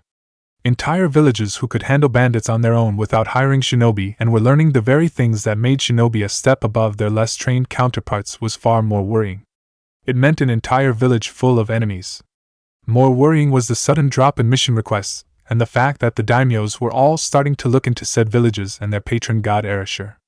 The shinobi villages had been around for decades, if not centuries. The idea of changing the way they did things hadn't crossed their minds. It was fairly obvious that if the missions continued to drop, thus restricting the incoming money flow, and the civilians continued to learn how to fight as well as a genin, which was more than enough to deal with bandits, then the entire shinobi structure could very well fall apart at the seams. All-out war would break out. So the leaders of the hidden villages began to plot. If this Ereshkigal continued to be a threat, then clearly he'd need to be dealt with before things got out of hand. The first attempted assassination came from Kumo. It was fairly obvious what their thought processes were. They'd kill Naruto and steal the hammer, because every time he summoned a massive storm he always did it with Mjolnir. It wasn't out of laziness or because of the hammer's power, but because he found it easier to channel his magic through it. He could summon storms without the hammer, but it generally formed much quick using it. And to build the reputation of the Asgard among people who had never heard of them, they needed speed over control. Odin hadn't been pleased when he found out what his grandson was doing, but he allowed it for one simple reason. Naruto wasn't trying to force the values of Asgard or its culture on them. He was just teaching the weak how to defend themselves without having to rely on the shinobi, who were little more than mercenaries who had a monopoly on the more powerful techniques and would abandon their duty simply because they weren't being paid enough. The humans of Midgard had a saying which Loki had tactfully put to use to help assuage Odin's dislike of the idea. The old give a man a fish argument. The civilians could rely on the shinobi to protect them, or they could defend themselves. The only thing Naruto was doing was giving them the much-needed instruction on how to protect themselves without having to worry about the fancy spells the shinobi used. Kushina killed the man without hesitation. He deserved it, trying to interrupt their dinner, but the end result was the same. The group was put on alert that the hidden villages weren't happy with them giving the civilians training to the point they no longer needed their protection. The next village they visited greeted them warmly, as was usual. However, it held something of interest. Namely in the fact that one village over had been attacked, and it hadn't been by shinobi or bandit hands. Naturally, that got their attention. So Naruto and his mother went to investigate. Naruto whistled at the devastation. "Damn. If I didn't know any better, I'd say a shinobi did this," said Naruto, impressed. "Not shinobi. There's no lingering scent of chakra in the air," said Kurama. While in the shinobi countries, he generally preferred to sleep. When it really came down to it, Kurama was a lazy fox. He sniffed some more. "I have no idea what this is. Which means it's not from the elemental countries, since in the end everything boils down to chakra here," said Naruto. Kurama jumped back in the seal when he smelled humans he didn't recognize. A few moments later, the loud mouth, the pink-haired harpy, and someone Naruto vaguely recognized as Shikamaru bolted through the underbrush trying to catch a smaller form. It took him a few seconds to recognize a ferret. The ferret promptly ran up and onto Naruto's shoulder. "Hey, it's you! You're that asshole that took out Kakashi in Moon Country! Shut up, Kiba! It's not my fault Kakashi couldn't handle a little mental trauma!" shouted Naruto. "Hey, how do you know my name? We never even talked to you in Moon," said Kiba, surprised. Naruto rolled his eyes. Kiba Inuzuka, son of Tsum the clan head and second in line to become the head of the Inuzuka clan. Shikamaru Nara, lazy genius who loves to cloud watch and the heir of the Nara clan. Your best friend is the heir to the Akimichi clan and goes on a rampage whenever someone is stupid enough to call him fat to his face, but is in reality a gentle giant. Haruno Sakura, you graduated at the top spot for the Kunoichi, despite the fact your combat skills were a total joke and you hung off the every word of the last Uchiha. You broke off your friendship with the heir of the Yamanaka clan, Ino, because you consider yourselves rivals for the affection of Sasuke-kun, though you were still the duo heads of the Uchiha fan club back in the academy," said Naruto. The shinobi went on the defensive rather quick. "How the hell do you know that about us?" "The same way I know it was you who helped to glue all the practice kunai to the ceiling fans when you were 10. Your mom made you clean the kennels for 2 straight weeks after Irika made you help around the academy until they paid for replacement kunai, since it was too troublesome to pry the damn things loose from the ceiling fans," said Naruto. He made a familiar hand sign, making the Konoha Nin even more tense, before transforming. The slack jaws of disbelief and recognition were priceless. Kushina was cackling. Even she found his sexy jutsu more than a little hilarious. "Naruto?" said Sakura, recovering first. Naruto dispelled his naked girl henge and grinned. "Yo. Long time no see. The last time I had red hair because I knew it would be easier to sneak around," said Naruto smugly, his hands behind his head grinning. "Troublesome. You're the reason our village's reputation has been going down the drain, aren't you?" said Shikamaru, as things fell into place. "Damn straight. You really think the king of pranksters would let the fact they basically banned me from ever becoming a genin go down without a fight?" "Wait, banned?" said Kiba, still somewhat shell-shocked. "Remember Mizuki-sensei?" asked Naruto, spitting out the word sensei as if it were a vile disease. They all nodded. "The bastard was a traitor to the village. Since I was the only one who didn't graduate, he used me to steal a really important artifact from the Hokage's tower, and one sexy jutsu took out the third long enough for me to make a break for it. Then the ANBU showed up after Mizuki broke a really annoying law that warrants an instant prison sentence, and when I was brought up before the councils they basically came to a unanimous decision within half an hour, when it normally takes 5. They said not to bother becoming a shinobi because I'd never make Hokage with such a massive black mark on my record, and then told me I'd be banned from taking the genin test again for 2 years. So I left. Best decision I ever made, said Naruto. The shinobi all had rather sober looks, but things didn't really add up. They were likely to find out about Kurama, but Naruto could care less if they did. So what are you guys doing here anyway? Pet retrieval, said Kiba. What are you doing here dead last? Asked Sakura. She immediately regretted the familiar nickname when Kushina punched her, hard, on the head. No one insults my son like that and gets away with it, Databane, said Kushina hotly.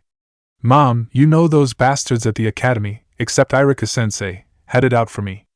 They used to give me the harder tests all the time, said Naruto. Moem?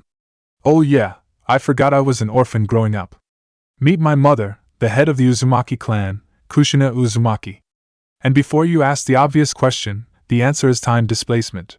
Happens more often than you'd think, said Naruto dismissively. He turned to his mother with a serious expression. So if this damage wasn't caused by chakra, do you think we should investigate? Definitely. I've never heard of anyone coming from beyond the sea, so it would be worth checking out, said Kushina. Whoa. Who said you should be checking out anything? You're just civilians, said Kiba. Kushina shot him an annoyed look. You know I happen to know your mother, little Inuzuka. Some has far more bite, and she can back up her bark. You're still a puppy and I outrank your sorry ass, said Kushina. I'm a chunin. Kushina looked at her son. You still have that bingo book I gave you when you won that bet? Naruto reached into his bag, pulled out a scroll and applied a little chakra. He unsealed the bingo book and handed it to his mother. Shikamaru verified it was real, if a few decades out of date. Page 69, said Naruto helpfully. The genius turned it to the appropriate page, and Kiba choked. You're a jounin? Let's just say for sanity's sake I was dismissed from active service after I got pregnant, said Kushina cheerfully. Minato had approved the application for her to take a leave of absence from the active duty roster, and she would have to fill out the paperwork to return to the ranks of the Konoha forces, which she had zero intention of doing. Anyway, we're going to look around to find out what did this. You kids have fun playing at being heroes, despite the fact that the job description basically turns you into heartless murderers who wouldn't help a village being tormented by tyrants, said Naruto with a straight face. Hearing his former friends and one-time crush sputter, he grinned wickedly at them. How could you say something like that? Shouted Sakura, her fist raised to hit him. One look from his mother quelled her rage. I take it you never heard of Wave Country then? Said Naruto dryly. Kiba and Sakura winced. So your team was the one that got hired to escort Tazuna to Wave, only to back out the last minute, thus leaving him to the tender mercies of Gatu. That wince came back twice as strong now. He misranked the mission. Our sensei refused to continue since we would only get killed if we had, said Kiba, though Naruto could tell it had left a nasty taste in his mouth saying that. Do you know the consequences of abandoning a mission from a new client like Tazuna? Asked Naruto quietly. Shikamaru couldn't look him in the eye, which meant he had an idea what Naruto was about to drop on them but wasn't going to enlighten his teammates. If a shinobi returns to the village and reports that a mission was underranked, then the client gets blacklisted for no less than a year. And since Tazuna was representing Wave, that means that even if they did come up with the money they needed to hire Konoha at the appropriate rank, then the village would have refused them. Do you know what happened when Tazuna returned without any shinobi? Sakura and Kiba were listening intently to Naruto now. His daughter Tsunami was taken a week after he came back, and by the time they were able to find her the only thing we could do was a mercy killing. They had passed her around like a party favor until I came in with my friends and killed Gatu. Her son hates Konoha because of the fact that you were too cowardly to continue the mission, and because of that his mother was taken. Seeing their horrified faces, Naruto continued. Konoha pretends to be one of the nicer villages, but at its root it's full of liars and people who'd kick someone when they're down. Which is why we've been going around teaching civilians how to fight and stand on their own 2 feet. So they don't have to trust unreliable shinobi to handle things like bandits. Shikamaru spoke up for the first time since Naruto explained to the other two the way of the world. You're Erisher, the god of storms, said Shikamaru. Naruto pulled out a hammer that all shinobi had been warned about prior to leaving. I tripped over this the night Nezuki ruined any chance I had of being a shinobi. Only found out later it was a legacy left by my father, and that only a worthy successor could pick it up, much less wield it. I have the power to help civilians without demanding payment, so why shouldn't I?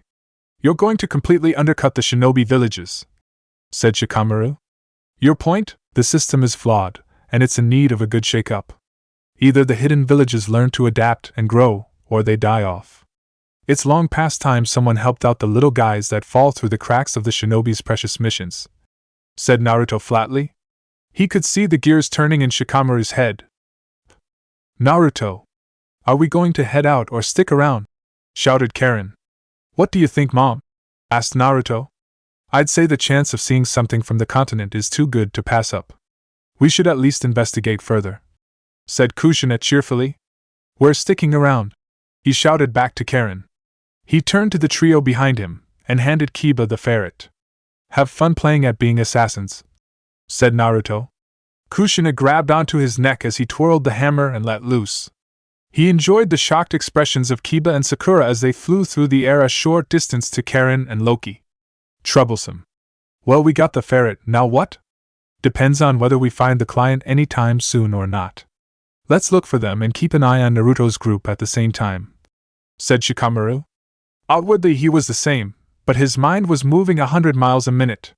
He, like many of the Nara clan, had sensed the change in the winds. Konoha wasn't like it was when they were growing up. There was some spark that was missing from it, and if pressed they could openly point to the moment it left. The day Naruto was declared missing by the Hokage. They had never found out why someone who had always loudly declared he would be Hokage despite all the crap threw at him had disappeared and never returned. And to be honest, his father had complained often enough about the old dinosaurs on the councils who refused to let things progress.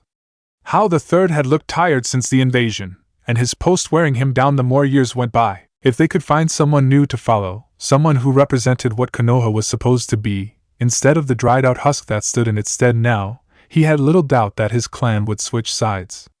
Naruto had stood as a beacon of hope, not that they had realized it. Now that beacon had disappeared, and they all felt the lack wearing on them. Besides, the blonde had always been a good friend, and Konoha's shinobi were loyal. Chapter 13. It didn't take long for the three Chunin to get busted for spying on their old friend. And it took even less time for Kushina to drag them into their campsite. It had less to do with her feeling charitable to the Leaf Shinobi and more to do with keeping them within arm's reach in case they tried something. The more time Shikamaru reminisced with Naruto, the more an unsettling fact began to take root in his mind. Konoha was dying. 10 years, 20, it made little difference. Just being around Naruto brought back a spark Shikamaru hadn't known was missing until he saw the blonde again. But now that he realized something was terribly wrong, it began to fester. Like an open wound that was almost impossible to treat. Finding the caravan that had hired them to retrieve their pet, Shikamaru and the others stuck around Naruto's group. If pressed, he would claim to the Hokage that he had chosen to do some reconnaissance on the source of the new cult that had been worrying the older shinobi for some time. It was impossible to miss the change in Naruto. 6 years ago, Naruto had been a goofy kid who loved pranks and was always hiding his real smile from everyone. Oh, he pretended to be happy, but you had to be a complete idiot to miss how miserable he was or that his stomach would ever so occasionally rumble from lack of food. He had been a runty kid, but in decent enough shape, despite being dead last. He still had more stamina than most of the civilian-born students. Now though, it was clear Sakura was regretting turning Naruto down so often. Naruto's baby face had filled out into something that had the girls more than interested in him. Though to be fair, her infatuation with Sasuke had taken a sharp dive after his retrieval. The last Uchiha hated Konoha and everything to do with it, and would gladly help burn it to the ground if given a chance. He knew for a fact that the council had discreetly turned him into a broodmare for a more loyal generation of Uchiha, and at one point he had tried to kill himself and take as many of the Anbu down with him. Shikamaru had noticed an unsettling number of young children under 4 with Sasuke's raven locks and dark eyes around the village. It was obvious that the council had no need for Sasuke as an individual, and had already taken steps to reclaim the Uchiha bloodline without needing his consent. There were some things that not even Shikamaru could stomach, and if he ever found out where Sasuke was, he'd give his old classmate a mercy killing. While he was alone with Naruto, Shikamaru brought up what happened to Sasuke, guessing the blonde had never learned the fate of the last Uchiha. Naruto was uncharacteristically quiet, but quickly bounced back. It didn't take a genius like Shikamaru to realize Naruto would likely retrieve Sasuke or kill him to end his misery. It wasn't his problem. Something was inherently wrong with Konoha, and something had to change. Kiba couldn't believe the change in his old pranking buddy. Yeah, he had noticed when Naruto went missing, but hadn't thought much about it.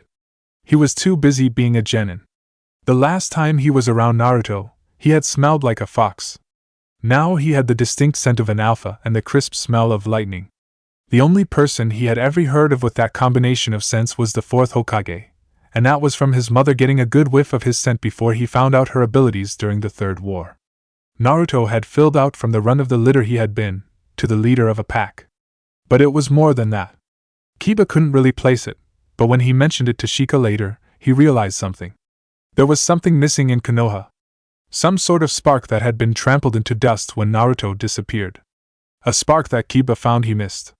A lot. He could laugh and brought up old pranks with Naruto, and cracked up at some of the new ones Naruto spoke about, but he was openly dreading returning to his home. He didn't want to lose that cheer and joy that Naruto seemed to bring around him instinctively. Sakura Haruno didn't know what to think of Naruto. For the longest time she had dismissed him out of hand, except as an annoyance. Then he left, and suddenly there was a void in her life she hadn't realized until she saw him again. Her obsession with Sasuke lasted only until he left the village and was dragged literally kicking and screaming back. The way he had treated her upon leaving had destroyed her infatuation with him. Without Naruto around begging her for dates, she suddenly found a lack of people even willing to give her a shot. Something she found increasingly unpleasant the older she became when boys started to look quite a bit more interesting. The shinobi men looked at her and saw a little girl playing ninja. She was great at repeating the textbook by rote, but her skills were openly lacking, to the point where she'd be lucky to get a date from her coworkers. The civilian men looked at her and saw a kunoichi. Someone they thought was pretty enough, but not worth the trouble of dating. It didn't help that her temper still got the better of her or that she could destroy boulders with her fists. Sakura found out the hard way once she reached Chunin that no one was willing to consider her dating material, and had been forced to look into alternative options. Ino had it easy. She was a kunoichi from a respected clan, and the heiress to boot. She could find a partner for the night, and not have to worry about dating. The worst part was that now that she had found Naruto again, she quickly realized that she hadn't been the only one to grow up. He had grown up and filled out more than she had, and the thing that hurt most was that while he did regard her with some fondness, he didn't look at her or greet her with the Sakura-chan that she had come to miss. Instead, all he saw was an old friend. One he remembered with some fondness, but had little to no interest in as a woman. It hurt. It hurt a lot. And as if to grind salt into an open wound, Sakura found that there was an energy in her that she had never noticed was lacking until she saw Naruto. Like he could bring out the best of people without even realizing it. She wanted to cling to that light around him desperately, but she couldn't because she was a kunoichi, and he had more or less left Konoha behind in the dust. She found herself clutching to a tiny carved hammer that had been going around the civilians for a while now. Ereshur, the god of storms and protector of the innocent. Who would have ever thought Naruto of all people would become so well known without being a shinobi? She held the hammer tightly, hoping that some of Naruto's infectious personality would stick when they were forced to part ways. It was hard to believe how time flew. Naruto could remember like it was yesterday what an idiot he had been growing up.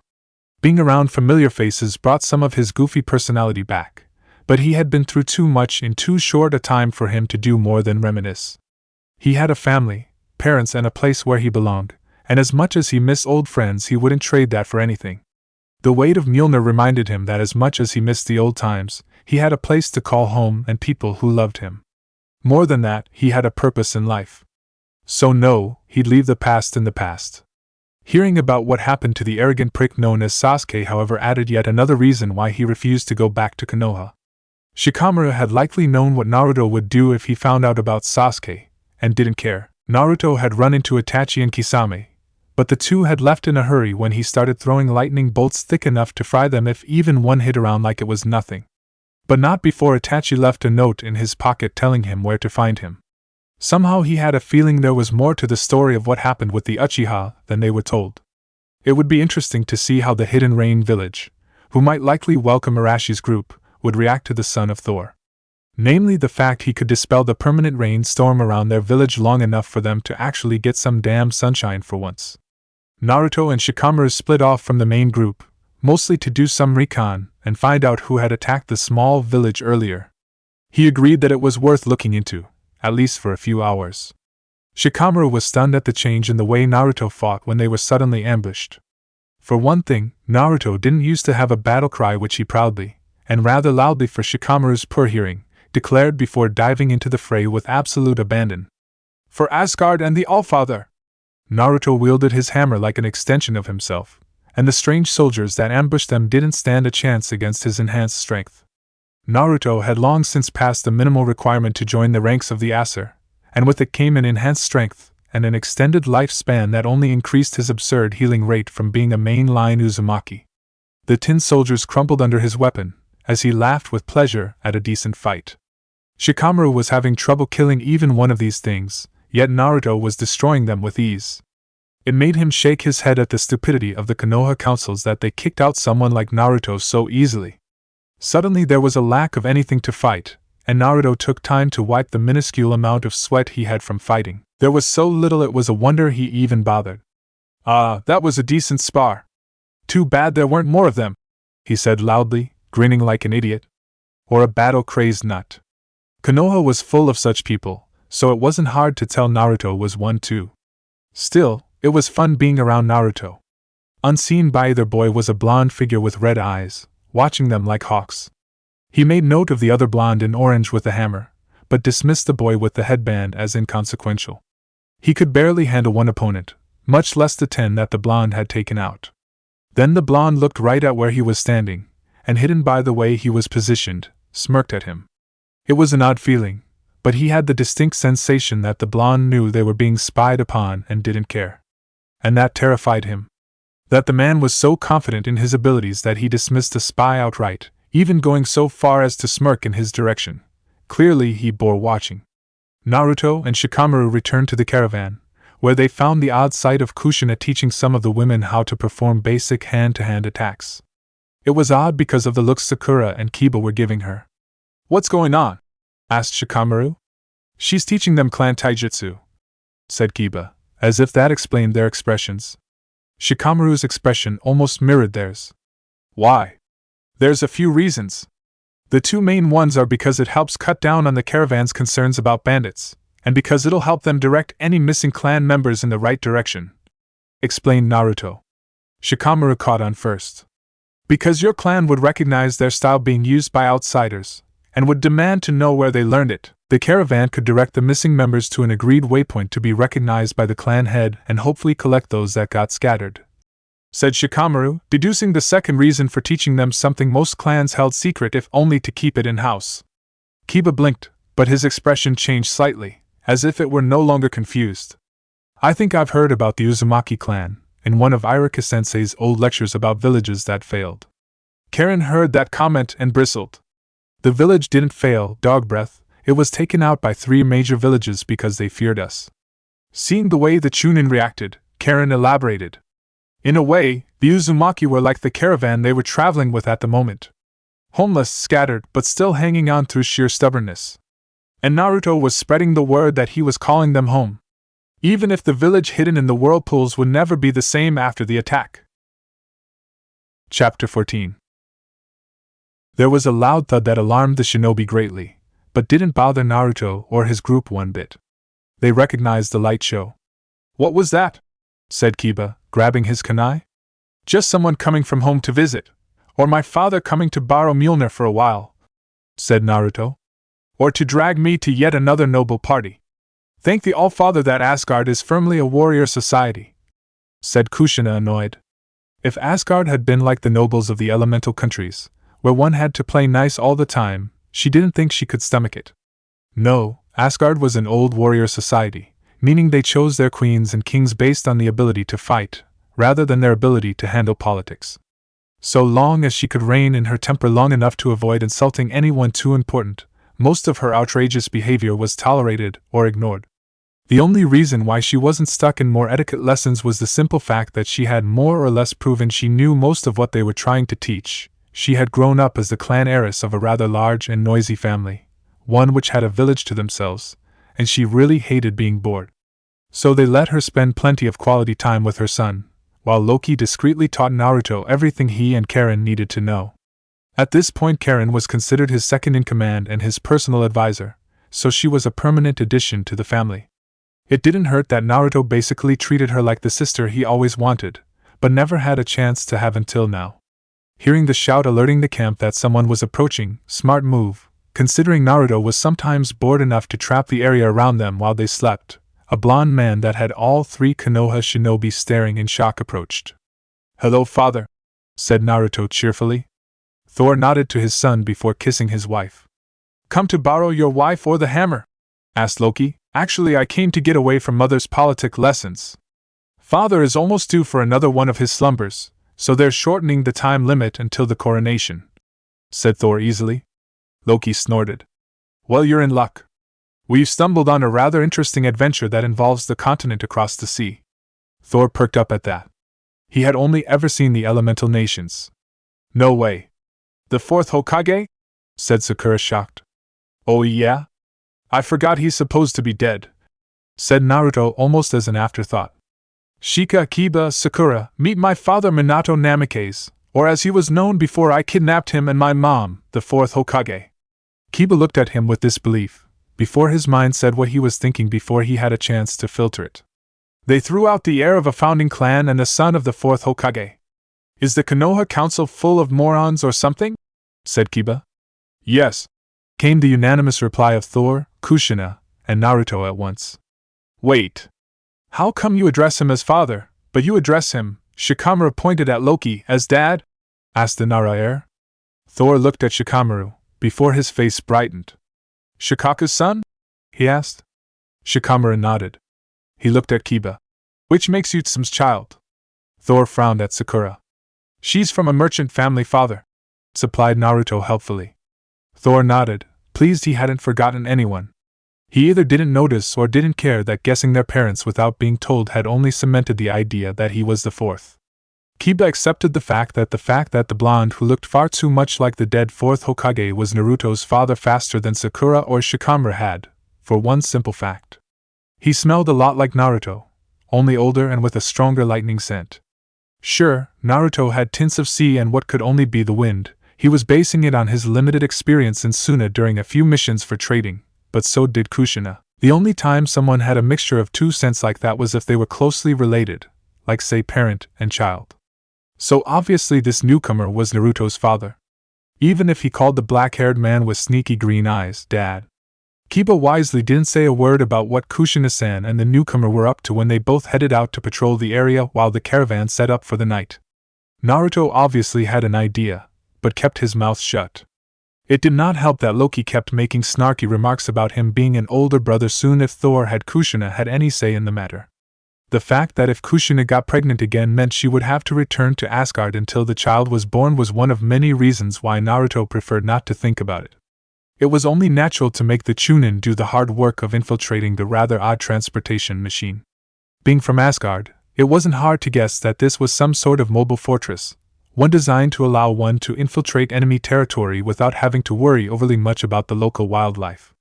In other words, it was something to be more than cautious around, if only for the fact that it had an unknown number of enemies inside it. What the reported only confirmed that it wasn't anything the shinobi were familiar with. Thor looked rather excited about finding out more of this strange power. "So let me get this straight. Your big plan to completely ruin the shinobi villages is to teach civilians taijutsu," said Kiba, looking at Naruto like he was nuts. They were more or less riding on their respective nin partners. Akamaru had gotten big and Kurama had been bribed with the promise of chaos, while Naruto explained his big revenge plan against Konoha. "Taijutsu and basic E-rank jutsu," clarified Naruto. "Let's face it, most bandits can't handle a properly trained genin, which is the most the average civilian would be able to reach if they hadn't started early like you did, and I've been around the third Hokage enough to know that a good chunk of a shinobi village's investment money comes from C ranks, which is what dealing with bandits is generally labeled as." Shikamaru, who was on one of the odd animals that the caravan let them ride, nodded. I see what you're saying. The most common missions for shinobi are D and C ranked missions. Take out the need for assistance in dealing with things like bandits, and you'll force the village to prioritize their assets. To be honest, most of the shinobi wars are caused by there being a surplus of shinobi in one or more villages, and a lot of little things adding up until one big incident sets off the powder keg. If you look back on all the wars, or look at the records, you'll find that shinobi actually made more money during a war than they do during times of peace. The problem is that most civilian villages tend to suffer from the fallout of the argument, said Karen, adjusting her glasses. Seriously? Said Kiba. I was a librarian during our excursion to the past, and there aren't any restrictions on declassified census documents. All missions outside the village came with a risk assessment multiplier attached during war times. After the wars ended, that RAM was removed within the first year, once the hostilities were confirmed to be over. Furthermore, wars have a habit of promoting the village in more than just adding to the wallets of the shinobi. After a war, within the first 3 years there is always a massive baby boom and subsequent rise in academy students after 7 years have passed. Said Karen. No way. Said Kiba. Makes sense. Odds are there'd be an influx of chunin and jounin, with only the really young remaining genin after a war. They drop the standards for promotions during wartime efforts. Said Shikamaru. I get that, but how does teaching civilians to fight like green genin get revenge on Konoha? Asked Kiba. Simple. Who do you think suffers the most during war times? The shinobi have their villages to back them up, but in most cases it's rare for some of the other villages to care about civilian casualties. Most of them won't even bother with evacuating them during war times to avoid having some disguised shinobi stabbing them in the back. And you have to remember civilians have a much longer life expectancy span compared to the average chunin. It's rare for shinobi to live past 50, if they're lucky. Said Karen. Civilians will close ranks against the shinobi, and the samurai will likely create agreed neutral territories during war times if they're asked the right way. Which means the only ones dying would be the shinobi, since most civilians could care less about the whole village affiliation thing that the ninja have, save to hate certain clans for accidentally killing off a favored family member. Said Naruto. Which is why we're going to bring the Uzumaki clan back. Originally we were going to just remove them to Asgard, but then Naruto had the idea of teaching civilians how they could fight back and keep the shinobi wars away from them. Kiba looked confused. Uzumaki are seal masters, for the most part. Who better to go around adding defensive seals around civilian territories to keep shinobi out unless allowed in? They help keep the three factions separate during times of war, and also act as the voice of their patron gods. Said Naruto. Enforcers. You're planning to turn your clan into enforcers? Said Shikamaru. Enforcers of keeping the peace. Did you know the Uzumaki clan was all but wiped out by 3 of the 5 major villages out of fear, because they were considered too powerful thanks to their knowledge of Fuinjutsu? Said Kushina. Sakura looked fascinated.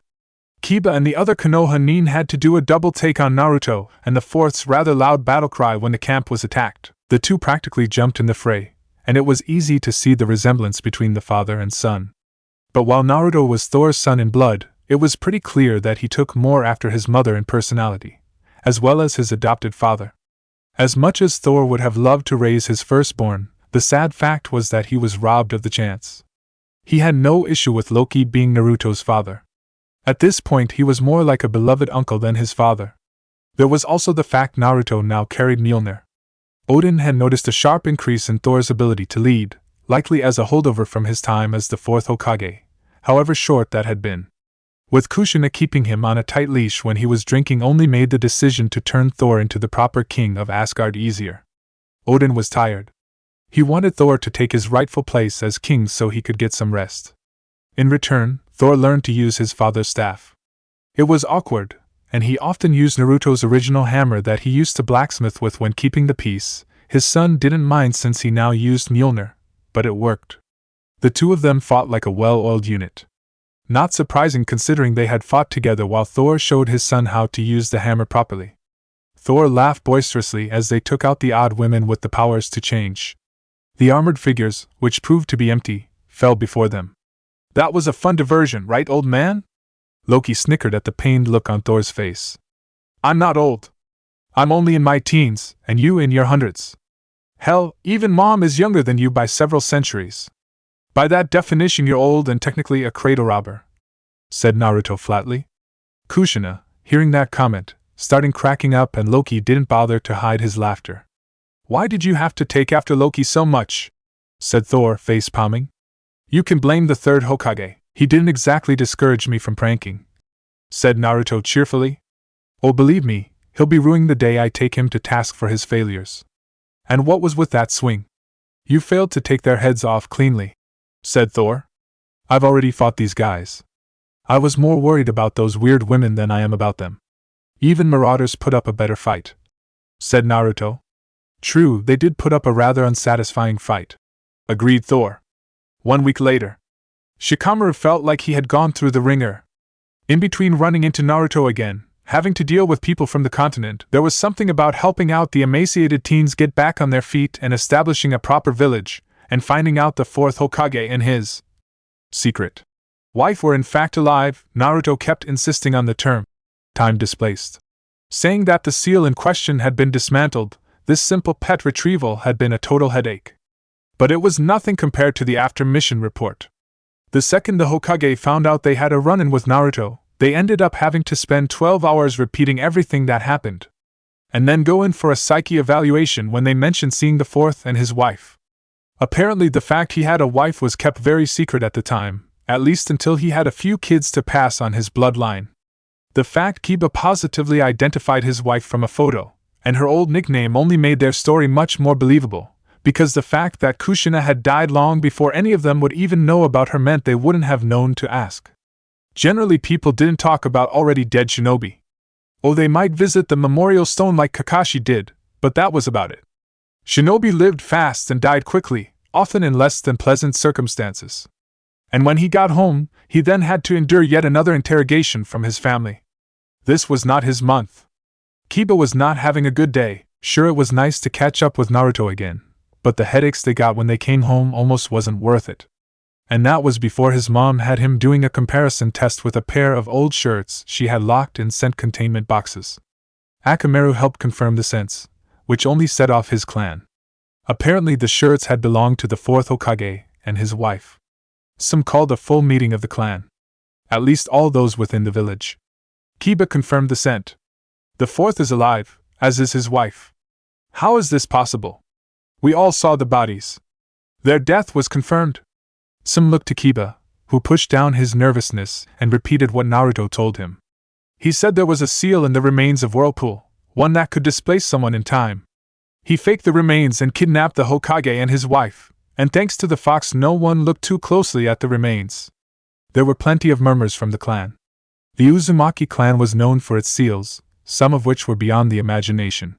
If they had a seal that could travel time, and not just distance, then it would make sense that they would become seal masters. Makes sense that the fourth son would do the impossible, chuckled Sim. Wait, Naruto really is the fourth Hokage's son? Said Kiba, in disbelief. Then why did the council all but kick him out of the shinobi program because of a traitor in the academy? Explain, barked Sim. Naruto said he was tricked by Mizuki into getting the forbidden scroll, and that when he was caught, the council banned him from trying for genin for 2 years and all but told him he'd never make jounin, much less Hokage. It's why he left. He figured he'd never be Hokage, so why stick around? Some looked pissed, as did most of the clan.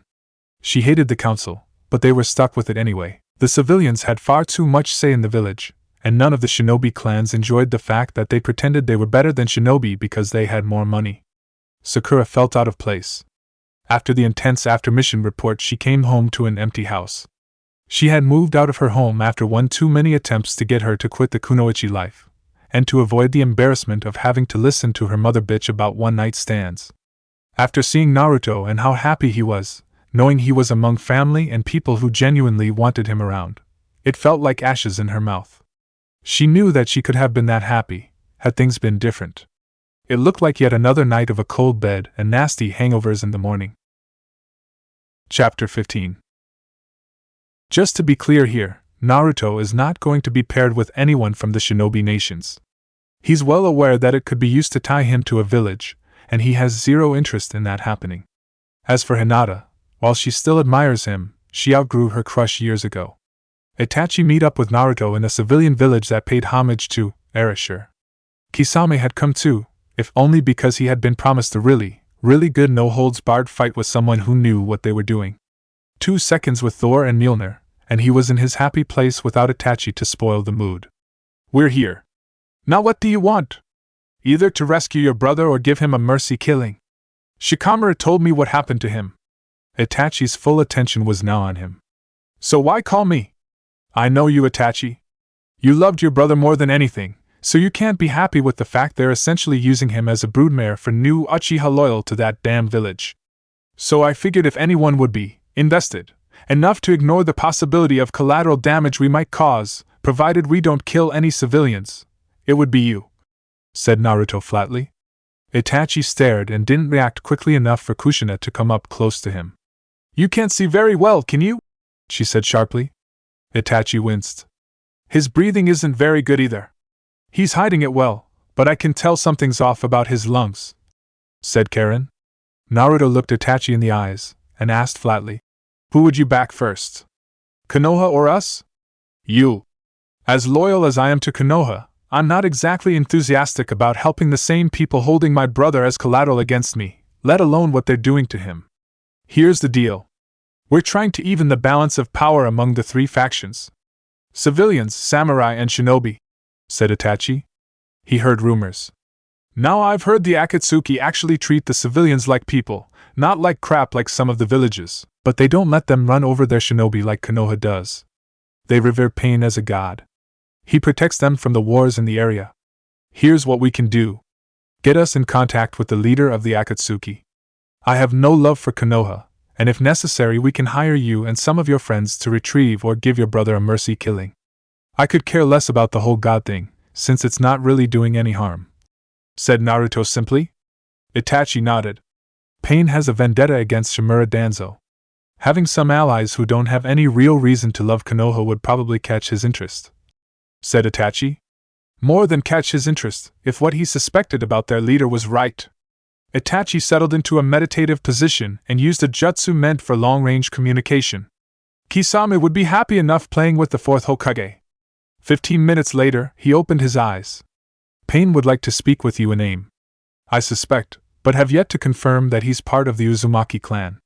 In that case we'd love to speak with him as well, said Kushina. After Thor gets done playing with the shark. He sounds like he's having a lot of fun. Itachi seemed to come to a decision. If you are able to come up with an agreement with Pain, would you be adverse to letting me join you? I would have cut ties with Konoha a long time ago, as long as my brother was safe. I think we could live with bringing 2 more shinobi to Asgard. Odds our grandfather would be thrilled as long as it's not more pranksters, said Naruto, snickering. Oh yeah, didn't Odin have a panic attack realizing that there would be 4 pranksters on the loose? Naruto cackled, and Itachi had some major flashbacks to some of the pranks. Oh no. Dear Kami, you're Arisho Uzumaki, the terror of the ANBU, aren't you? Whimpered Itachi. Do they still talk about the incident? Grinned Naruto evilly. You're the subject of multiple horror stories told to ensure that the rookie ANBU stay awake during the most boring missions. I've heard stories that would make a man's hair go white at the thought of being your target for more than a single prank, said Itachi, shuddering. Naruto's laughter sounded far too much like Loki's at that moment, which unfortunately for Itachi sparked laughter from Kushina and Karen, who had been part of some of those pranks. Thor paused in his fight with Kisame. He shuddered. What's that noise? Asked Kisame, popping his head out of the water and wondering why every instinct he had told him to flee for his sanity. That, my blue-skinned friend, is the sound even the most evil devils will learn to fear. The sound of an Uzumaki reminiscing about a humiliating prank and getting inspired by it to cause even more pranks, said Thor, shuddering. Uzumaki? As in the clan filled with insane seal masters, scientists, and all-around chaos bringers? Those Uzumaki? Said Kisame, wide-eyed in pure terror. Thor nodded. It gets even worse. I married one, said Thor. You poor bastard. So I take it your son took after the mother then? Said Kisame in sympathy. And worse, he considers my brother, who is the worst prankster in Asgard, as his real father. Perhaps if I had been allowed to raise him, he might have had some of those instincts curbed. As it is now. Who did you say let the fox loose and almost killed you again? He called himself Madara. Right. I'm going to ensure he gets his punishment for essentially allowing the creation of the worst hellion in the history of the elemental nations. At this rate, the only thing that'll stop the Uzumaki clan from ruling the world is to give them something else to point their insanity at," said Kisame flatly. Naruto's plan to reunite the clan and had them work as enforcers of the peace was possible, if only because Kisame knew of the clan and had countless run-ins with them. When they weren't pranking someone, they were coming up with humiliating and horrifying pranks that would strip a man of his will to live. Being the target of a bored Uzumaki, or worse, putting them on a streak for revenge pranks, was tantamount to being put in the nut house, if you were lucky. No one wanted to piss off an Uzumaki. It took all of 5 seconds before Naruto used his power over the weather to clear Amigakure of its rain problem, thus allowing the people who lived there to see sunlight for the first time in years, and 10 seconds for a woman with blue hair to show up looking rather annoyed. "Who are you and how did you do that?" "Uzumaki Naruto. Itachi said that Pain would be expecting us," he replied, equally blunt. Seeing the hammer on his waist, she quickly deduced his other identity. "Erasure, the god of storms. So do you want to talk shop or do you want us to leave? Keep in mind that about an hour after we pass out of your territory, the rain comes back. I can keep it held off for a while," said Naruto cheerfully, not denying it. Thor had to go back, as he was still learning diplomacy, and was scheduled to take the throne from Odin sometime after Naruto's 18th birthday. Odin had made it clear what his plans were. Once Thor was properly on the throne and had a handle on being a king, Odin and Frigga were going on a long, overdue vacation. Considering how well known he was, Odin planned to visit Midgard or the elemental countries to spend some time with his grandson. Besides, he wanted to give Sarutobi Hiruzen a piece of his mind. The woman twitched. "Can you keep it off the village, but allow it to fall everywhere else? We use it to detect intruders and having it gone. It's a nice way to test my control," shrugged Naruto. Once they were inside the village, the rain started pouring down like crazy 5 feet outside the gates. The sensors felt relieved, as they could detect intruders again. Meanwhile, the children were giving the clear sky odd looks. They went to a building that looked for public meetings. Naruto snorted. "What?" asked the woman. "I will not interrogate my enemies in the inner sanctum. A small hotel well outside my borders will work just as well. I remember reading that somewhere and the list stuck," said Naruto. Kushina snorted. "I remember that list. The evil overlord list. A numbered list of rules that evil overlords should keep in mind unless they want to get their ass killed," said Kushina, cracking up. "Yes, I just quoted the evil overlord list. You can find it online if you look it up." "I wouldn't mind having a look at this list," said a voice. Turning, they found a man with orange hair and piercings. "Rinnegan. You're using a puppet body, aren't you?" said Kushina. "No, I get it. He has no idea if we're enemies, only that we could be potential allies," said Naruto. "So, you have no love for Konoha, yet you wish to hire one of our teams," said Pain. "We're planning to either retrieve or kill Sasuke Uchiha. Itachi said you might be interested in helping our main goal, which is to reunite the Uzumaki clan and royally piss off the shinobi nations in a way they can't really fight against." "Pain, hear them out," said the woman. She had heard rumors of how they were doing it. "And what would we get out of this in return?" Naruto grinned. "Have you heard what's been happening in Suna recently?" Pain's eyes narrowed. "I've heard they've gone from one of the weakest of the Big Five to being second to Konoha. And that they've recently converted to a religion that's been gaining a great deal of popularity with the civilians. We paid a visit to Suna some time back, and showed them how to get back up on their feet without needing their cheapskate daimyo to help them. They're the first major shinobi village to carry our flag, all in exchange for a little help." That and Naruto fixed Gaara's seal. If their Kazekage followed their religion, then the entire village would soon follow suit. All he did was point out that they could free up most of their shinobi army to train if they agreed to give their civilians basic training and allow the civilians to do D-ranks for a little extra spending money. D-ranks, by and large, were basically the village chores.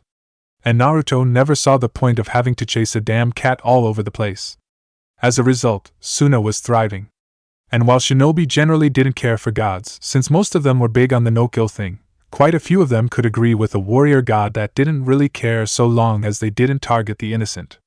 So long as the Suna shinobi agreed to leave civilians that didn't get in the way of their mission alone, then the god, Erasure, would smile favorably on them. Considering Konoha had pissed him off, and was currently in the doghouse with their daimyo, and most of the people they relied on to remain the top dog, they were inclined to behave. It really didn't help their case when Naruto ran into the fire daimyo once, who had become interested in this erasure, and heard his side of the story. He had gotten the cleaned-up report of what happened with Mizuki, but hearing the cold, blunt truth from the victim of the whole thing really turned out to be an eye-opener. Hearing from the civilians, particularly those in Wave, about how Konoha had basically left them in the hands of a tyrant because of the fact they didn't have enough money, well, that had pissed him off pretty good. So yeah, Konoha was in the dog house while Suna was finally recovering enough to be called one of the Big Five again. What's in it for you? Well, I heard a rumor that the god in name happens to be an Uzumaki. We'd be happy to back you up if that really was the case. We're trying to find the Uzumaki clan so we can bring it back, said Naruto. Pain stared at him. And what would be in it for me, if I was part of the Uzumaki clan? Backup, sufficient supplies, and the knowledge that Erasure would care less if you called yourself a god so long as you're not mercenaries like Konoha is, said Naruto flatly. And we could boost the defenses of this place so you didn't have to rely on the rain to warn you of intruders. Which is more important to you, the people of this village or the village itself? Asked Kushina intently. I could care less about the buildings, no matter how Kakuzu's bitches about the repairs. So long as my people are safe, said Pain after a moment. Naruto held out a hand. In that case, would you be open to a truce between the Akatsuki and the god Erasure? We won't bother you if you go after Konoha for being full of assholes, and you'll leave us be if we happen to borrow some of your group, said Naruto. Perhaps. Our plan is to gather the 9 bijou and force the people into peace. Naruto grimaced. Sounds more like you're giving the shinobi a reason to unite against you, thus sparking an all-out war with a lot of collateral damage. And let's face it, what good would really come out of having a weapon of mass destruction? All it would do is inspire the shinobi to get their own and have to live on the head of a pin, hoping like hell one of them doesn't strike first, said Naruto flatly. Pain and Konan blinked. Now that he mentioned it, the Moon Eye plan did sound ridiculous. If they got all 9 bijou together, all they had was a weapon of total destruction, and that would be more than enough reason for the shinobi to band together. Or worse, find other beings of mass power to try and hold against them in a standstill. That was a far cry from peace, and more in line with an eternal stalemate that could spark a lot of bloodshed.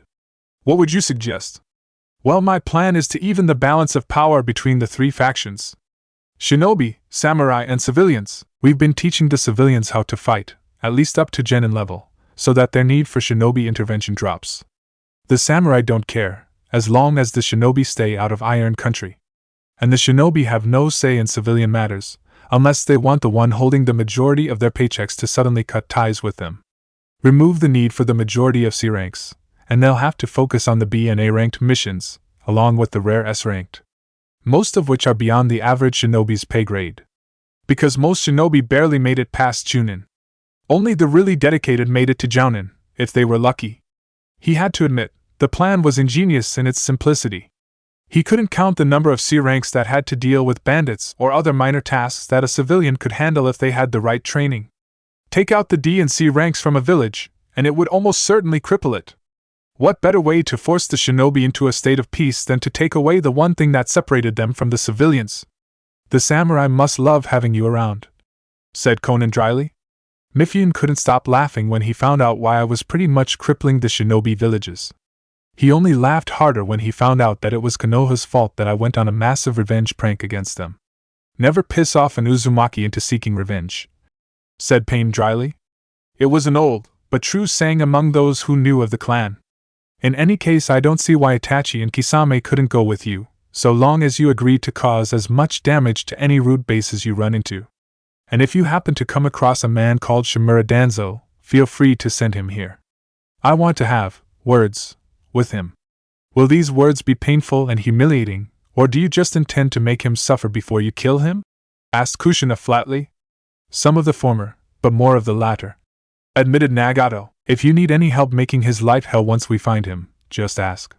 We'd be more than happy to break him before giving him the most painful mercy killing possible, said Naruto, whose smile was all teeth. Only an idiot would deny the assistance of the infamous trickster god Naruto Uzumaki, said Pain. Chapter 16. He had the sense that something big was about to happen thanks to the charged energy in the air. For the first time in who knew how long, he felt a sort of energy in the atmosphere, like a massive storm that would wipe the slates clean. Or at least leave one hell of a mess to clean up after. He didn't know up from down, left from right. Hell, at this point even Orochimaru had abandoned him the second he realized Konoha was using him as a breeding tool and that there were several children running around with the Uchiha bloodline that would be easier to mold to his liking. After what Konoha did, he hated them with a passion. He also hated himself for falling for Orochimaru's lies, and for his weakness in failing to escape the Hunter Nin the first time around. Now he was little more than a means to produce loyal Uchiha to that damn village, and his hatred was all that kept him sane. The first thing he noticed were the alarms going off. It was the first time in a very long time that he heard them, and the sound of pounding feet and yelled orders. The second thing he noticed was a wave of something hitting everyone around him, possibly a widespread genjutsu. He felt hands on him, only these weren't the usual ones. For one thing, they weren't pumping him full of any medicines meant to make him more receptive to their usual procedures to get the material they needed to breed more Uchiha. He had been blindfolded for a long time, so naturally he blinked rapidly once light hit his eyes. And the first thing he saw was his brother's face. "Come to kill me at last?" he rasped. He hadn't spoken at all in a long time. He refused to give the bastards the satisfaction. He found himself in the Tsukiyomi once more, and to his confusion all Itachi did was ask him a series of questions. Then he dropped the technique. "It's up to you, Itachi," said a voice that almost sounded familiar. Sasuke was very confused as his brother carefully lifted him up. His muscles had atrophied greatly from disuse, and his mind was only now starting to catch up. "Level it." "Right, we'll rob the place blind, find out who took and then level the place. We'll make sure the children are at least relocated to places that have never heard of the Uchiha clan," said the voice hard. Sasuke didn't know what was happening. All he knew was that his brother was taking him from this hell, and that when he saw the sun for the first time in who knew how long, he cried. Then he was knocked out, but it was the peaceful oblivion of real sleep, not the drugged kind. "Well," said Kushina, "he has an understandable hatred of Konoha. His condition is poor, but his mind is fully functional," reported Itachi. "So no mercy killing then? Just keep him out of Konoha, or better yet send him to Asgard to recover. I believe your father has a group of personal guards, correct?" "Right. He can become part of my guards in exchange for letting him join, and if Konoha ever annoys us enough to burn the place to the ground and piss on the ashes," said Naruto cheerfully. "Oh, and Itachi? Tell him everything, including why you killed the clan. I will once he's awake and aware enough to eat," said Itachi. "Kakuzu's going to be happy, especially since we now have the location of some of the root bases," said Kisame cheerfully. "One thing at a time. Once Sasuke is either stable or on Asgard under watch, we're leveling root to the ground and blowing their secrets wide open. I'm not losing any sleep setting the other nations after Konoha while we continue leveling the playing field," said Naruto.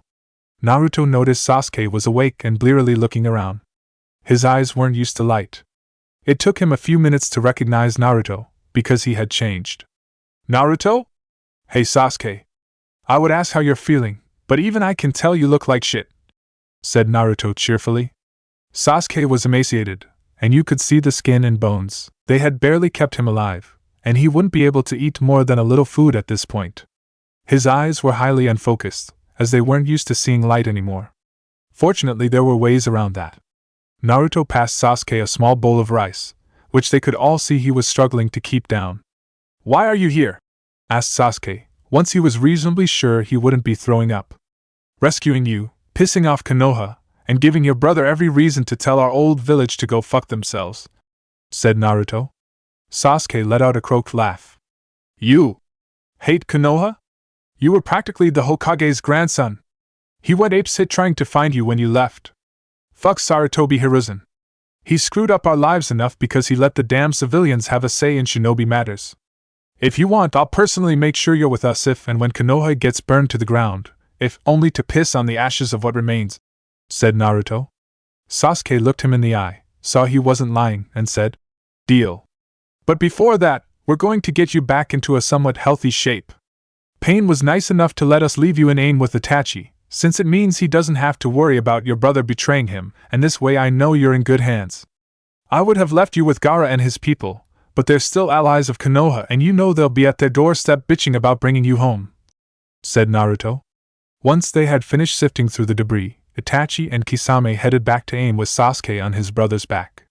As much as he loathed it, he was in no condition to make the trip on his own and would slow Itachi down. Meanwhile, Kakuzu was spreading out his networks to find other root bases for them to raid and destroy. In exchange, he got anything of monetary value, while they spread the news about Konoha's dirty secret wide open through the civilians. The more Konoha's reputation took a hit, the easier it would be to slip past the hidden villages to set up civilian towns with the basics of how shinobi genin fought. It didn't hurt that the nicer missing nin were more than happy to settle down in the places who now followed Erasure in exchange for not having to run anymore. And that they trained the more interested civilians in how to fight, which would only piss off the shinobi villages even more. The first thing Sasuke saw after the eye operation, he agreed to switch eyes with his brother once the benefits were explained, was Itachi. Being told the unpleasant truth behind the Uchiha massacre, and how Itachi was more or less stuck between a rock and a hard place had given Sasuke even more reason to hate his former village. On the plus side, Itachi had gone in after he received word that Konoha was using his brother as a baby factory, and sealed everything of value to the clan, purely out of spite. Danzo had been beyond pissed when he finally located the now empty remains of the secret armory, library and heirloom of the Uchiha. All of which was only accessible to those with a fully active Sharingan and Uchiha blood. Once he was back in fighting condition, he would be traveling with Naruto's group. He didn't mind acting as the dead last guard if it meant having a higher chance of running into Konoha nin with people who were more inclined to screw the leaf shinobi over. He heard about what Naruto did to ensure that his old friends wouldn't be getting any peace once their mission was completed. By revealing the Fourth Hokage and his wife were not only alive, but not inclined to come back, he had made certain that Shikamaru and the others would be spending a few restless nights explaining things to the council. And it really didn't help Konoha's case finding out they had deliberately screwed over the fourth's only child just because they had a lot of misplaced aggression to the nine-tailed fox. Kurama hated the Uchiha clan, but he hated Konoha and its arrogance even more. So long as either Sasuke or Itachi tried to control him like Madara, he wouldn't eat them alive. While Itachi ensured Sasuke would be back up to standards, Sasuke kept an ear out for the chaos Naruto was setting on Konoha. And he wasn't disappointed. He was there when they sent a special delivery to Pain, who had this vindictive glint as he unwrapped the box to reveal Shimura Danzo, minus an arm and one of his eyes. He only learned later the bastard had stolen over 10 Sharingan, and had a head growing out of his shoulder. He didn't know what Pain had in mind for Danzo, but he felt satisfied knowing that his death would not be quick, painless or dignified. Never, ever piss off an Uzumaki to the point they sought revenge. Sasuke hated being weak. And while he had always thought Naruto was a total idiot back when they were kids, now that he had grown up and received actual training, it was clear that Konoha had a bad habit of holding the exceptional back and promoting the mediocre ones to keep the populace happy. Naruto was strong. Much stronger than any of them had ever given him credit for. So much so that Sasuke felt zero regret in agreeing to act as one of his personal guards alongside his sister, Karin. He would act much like the Warriors 3, whoever that was, as his advisor and trusted backup. Though truth be told, Sasuke got along a little too well with Naruto's uncle Loki. Hearing a loud cheer, Sasuke looked up and saw Naruto coming in. It was hard to believe that he followed the kid he once considered a total dumbass. Sarutobi was having the worst year. As if it wasn't bad enough finding out all the things that his old rival had gotten up to under his nose, someone, and he suspected Naruto, had made it their personal mission to ensure everyone knew what Danzo had done under Konoha's banner. The old adage about angering an Uzumaki rung loudly in his mind as he stared at the reports from Jiraiya. As much as he regretted the disaster with Sasuke Uchiha and his felt, he felt zero remorse in allowing it. The boy had chosen his own path and gotten caught. Anything that happened after was a result of his own stupidity and bad luck. More worrying was the fact that he had noticed a trend among the clans. It seemed he would have to do a lot of damage control with the civilians and his own people to keep this from spiraling out of hand. "Sir, we have more reports on our long-term field agents." Sarutobi frowned. A lot of his older, more experienced shinobi were going on long-term assignments lately. Not surprising, considering that the amount of C ranks had begun to dry up with very little explanation. On the surface, everything looked fine.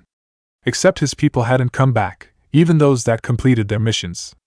More than that, he had noticed a trend in clans recalling their members, and that they had started sending out the younger ones with scrolls. Asuma even spoke of how the shinobi with no family ties, such as Anko or Kurenai, had started looking into places outside the hidden village. It was the beginning of an absolute disaster, and he saw no way of preventing it without a lot of bad things happening, like the civil war Itachi tried to prevent. Kakashi came in, looking haggard. Report. This cult of Erasure is gaining momentum. I saw no less than 5 missing nin teaching civilians how to use taijutsu. Some were even teaching basic jutsu like how to dispel genjutsu. Sarutobi gave him an odd look. Why do you look like you've been on the wrong end of a fire jutsu? I was. Some of the missing nin are people from our end and they've been teaching the lowest level of elemental jutsu. And since our reputation has taken a massive nosedive, they were more than happy to use me as target practice on my way back. Said Kakashi, I'm getting told old for this shit. Civilians learning how to spam fireballs? A new cult about a god who teaches them our ways without the missions to support the lifestyle. Said Sarutobi, reaching into his desk to pull out a bottle of sake. He started drinking long before he started getting reports of where Naruto had gone to. It had only gotten worse as the blonde started wreaking havoc without deliberately going after Konoha as a whole. Now this. He was looking at a mass defection from his shinobi, and a severe hit to the treasury once the civilians finally got their act together to stand up to the shinobi.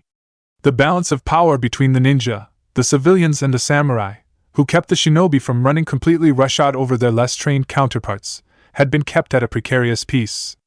However, Naruto's actions had started to put that entire system into jeopardy. Villages were forced to tighten down on their forces. Civilians were learning to deal with the headaches bandits caused without having to worry about whether or not they paid the shinobi to look the other way. There was an actual person who was rallying those who had been mistreated or abandoned by the hidden villages into doing something productive that had far-reaching consequences. It was beginning to look like an all-out war was on the horizon, and at this rate, Sarutobi was no longer as confident as he once was that Konoha would weather it. Chapter 17.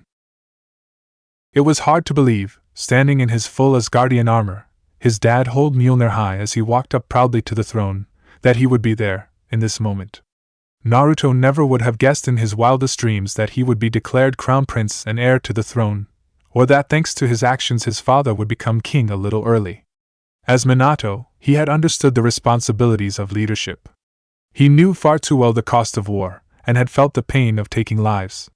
Thor had been raised to take the throne. He did not agree with some of his human actions, but he understood why he acted that way. As Odin once told him as a child, a wise king never sought out war. But he must always be ready for it. Thor had matured enough that Odin believed his son ready for the responsibilities of being a king. His brief time as Hokage had only ensured that the lessons Odin tried to teach Thor as a child stuck. Kushina was next to Frigga. As Thor's wife, she would have to act as his queen. And that meant she had to spend less time with their son.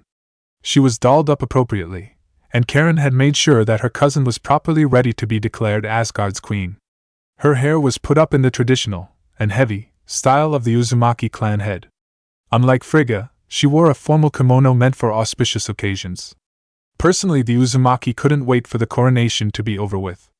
The after-party had been planned by them personally, which meant it was going to be epic. Still, they could handle having to stand on ceremony for Thor to be crowned. Odin slammed his staff onto the ground, causing instant silence. Thor knelt proudly as Odin began the ritual of passing on the throne. Thor Odinson, my heir, my firstborn. So long entrusted with the might hammer Mjolnir, forged in the heart of a dying star, its power has no equal, as a weapon to destroy or as a tool to build. 'Tis a fit companion for a king. I have defended Asgard and the lives of the innocent across the 9 realms from the time of the great beginning. Naruto's attention span began to wane, and he could see from where his mother was that she was having trouble listening as well. Fortunately, the ceremony was rather brief. He brought himself back to attention. Do you swear to guard the 9 realms? I swear, said Thor. Do you swear to preserve the peace? I swear. Do you swear to cast aside all selfish ambition and to pledge yourself only to the good of the realms? I swear. Then, on this day, I, Odin Allfather, proclaim you king. Rise, King of Asgard. declared Odin loud enough to echo across the room. Thor stood and accepted the crown Odin placed upon his head. He walked up to the throne and took his place. Kushina stood stoically for her by his side as Frigga placed the other crown upon her head, declaring her Thor's queen. "Behold, the new king and queen of Asgard," said Odin proudly. The cheering was enormous and could be heard by the common folk on the streets. Soon they were cheering as well, as the news spread across the 9 realms. The party was enormous, and Odin was very relieved to see Thor behaving himself. Of course, it didn't help that Kushina kept him on a tight leash. Seeing his grandfather, Naruto had an idea. "How about you join us in the elemental countries? I'm sure there are plenty of sights you could see, and you could make a vacation of it," said Naruto. "I have been curious as to what could possibly curtail some of Thor's bad habits. And I do want to visit this Konoha. I'll get the camera to capture that old monkey's face when grandmother gets through with him," said Naruto, grinning evilly. The first and only thought in Sasuke's mind when he saw Naruto's grandfather was intimidating. Yeah, he does kind of have that vibe, but he's held the throne for years and he's in dire need of a vacation. So I told him to come here with grandmother and enjoy himself while my father learns the hard way what it's like to be king," said Naruto, grinning. Sasuke gave Naruto an odd look. "Grandfather? Would have expected you to be as informal as you used to be. You used to call that senile monkey Gigi, as I recall. Have you seen Odin? What the hell makes you think he's loose enough to let me call him Gramps to his face? I mean, grandmother might not mind, but grandfather." Sasuke looked at Odin, listening in, and then at Naruto. He could see the blonde's point. "What about your dad? Let's face it, Uncle Loki is more of a father to me at this point than my actual birth father is. And Thor's cool with being considered the uncle since he knows he wouldn't understand the first thing about being a parent. He's hoping Mom will get knocked up again so he can try again," said Naruto, shrugging. "Which, knowing your luck, will be soon. Personally, I can't wait to see my brother's expression when Kushina's pregnancy hormones hit full swing. Some of the stuffier nobles are already finding places to hide now that she's going to be living in Asgard rather than traveling with us," snickered Loki. "Oh yeah? Minato had some hilarious expressions while Mom was pregnant with me. I think he had the most amusing one on his face when he thought she was going into labor at only 8 months, when it was a false labor pain. I haven't laughed that hard in a while," said Naruto, cackling. "I remember that. He was running around like a chicken with its head cut off because he thought you were coming, while we were on the floor cackling like idiots because we knew the due date, and he didn't. Even Kushina-san was cracking up, in between throwing the kunai at him," cackled Karen. "Didn't she say she'd never let him touch her again, because she hated having to waddle around?" snickered Naruto. "This coming from someone who beat Fandral the Charming at getting a date for the night," snorted Karen. "The dumbass can flirt," said Sasuke, incredulous. "He's a prince, he takes after his dad in looks, and he's got charisma out the ass. Aside from having trouble in stuffy settings, he's insanely popular in Asgard and has no shortage in offers when it comes to sharing his bed. Good thing contraceptive jutsu are considered standard in all shinobi villages, otherwise he would have gotten someone knocked up by now," said Karen. "Not exactly. Asgardians might be long-lived, but the drawbacks are that we have a low birth rate to compensate. Divinity comes at a price," said Loki. "I remember. Anyone from a pantheon end up having a low birth rate unless they're with humans, who somehow manage to get pregnant at a higher frequency compared to gods. I wonder if that also includes Uzumaki? Isn't one of the common traits in the clan that we're very long-lived and healthy to begin with? Red hair, a penchant for pranks and seals, and we get a long lifespan to boot. All traits of a main-line Uzumaki," said Karen, adjusting her glasses. "Yes, well, I'm sure Mother will be thrilled having plenty of grandchildren and great-grandchildren to play with," deadpanned Loki. "Yeah, not happening while we're cleaning up the mess the shinobi made. As much as the idea of having an even bigger family appeals to me, there's no way in hellheim I'm having kids with a shinobi," said Naruto flatly. That made Karen snort, as she had realized early on that while Naruto was almost dense in some aspects most people took for granted, he was supernaturally perceptive about the way people reacted around him. Karen suspected he had developed a level of empathy that bordered on psychic ability. And because of how young he was when they first met, he almost immediately claimed Karen as a sibling, rather than a lover. A shame, but she could live with having the goofball as a slightly younger brother, even if he did make some fine eye candy and didn't mind walking around without a shirt on. So how did Pain react to the evil overlord list you let him borrow? Let's just say he's been quietly implementing a few things on the list. Fortunately, most of his people agree that the red and black cloaks are not tacky looking. Karen snickered. Remind me again why we're having drills in how to throw a kunai and shuriken? Asked Sasuke. 1. Because it never kills you to practice the basics. And 2. Because someone, I'll not bother to name who, gave Pain a list of things people who want to take over the world in a way most won't agree with should and shouldn't do, replied Itachi. Besides, this gives me the perfect opportunity to have some brotherly bonding time that we missed out on because father was an ass. What sort of list? The evil overlord list. Case in point, one of the rules specifically state my legions of terror will be trained in basic marksmanship. Any who cannot learn to hit a man-sized target at 10 meters will be used for target practice. Considering the importance of being able to aim, I think the list is rather self-explanatory, said Itachi, shrugging. Sasuke blinked, thought that rule over, then shrugged as well. Such a rule was pretty self-explanatory, even if it was slightly annoying being forced to prove you knew how to throw and actually hit with your kunai. What were the other rules? Asked Sasuke. As much as it irked him, while he did pass the basic training of being considered a satellite Akatsuki member, he had the option of being made a full one if any died, which was a regular occurrence with Kakuzu's partners. He did not place in the top 10. If I find my beautiful consort with access to my fortress has been associating with the hero, I'll have her executed. It's regrettable, but new consorts are easier to get than new fortresses, and maybe the next one will pay attention at the orientation meeting.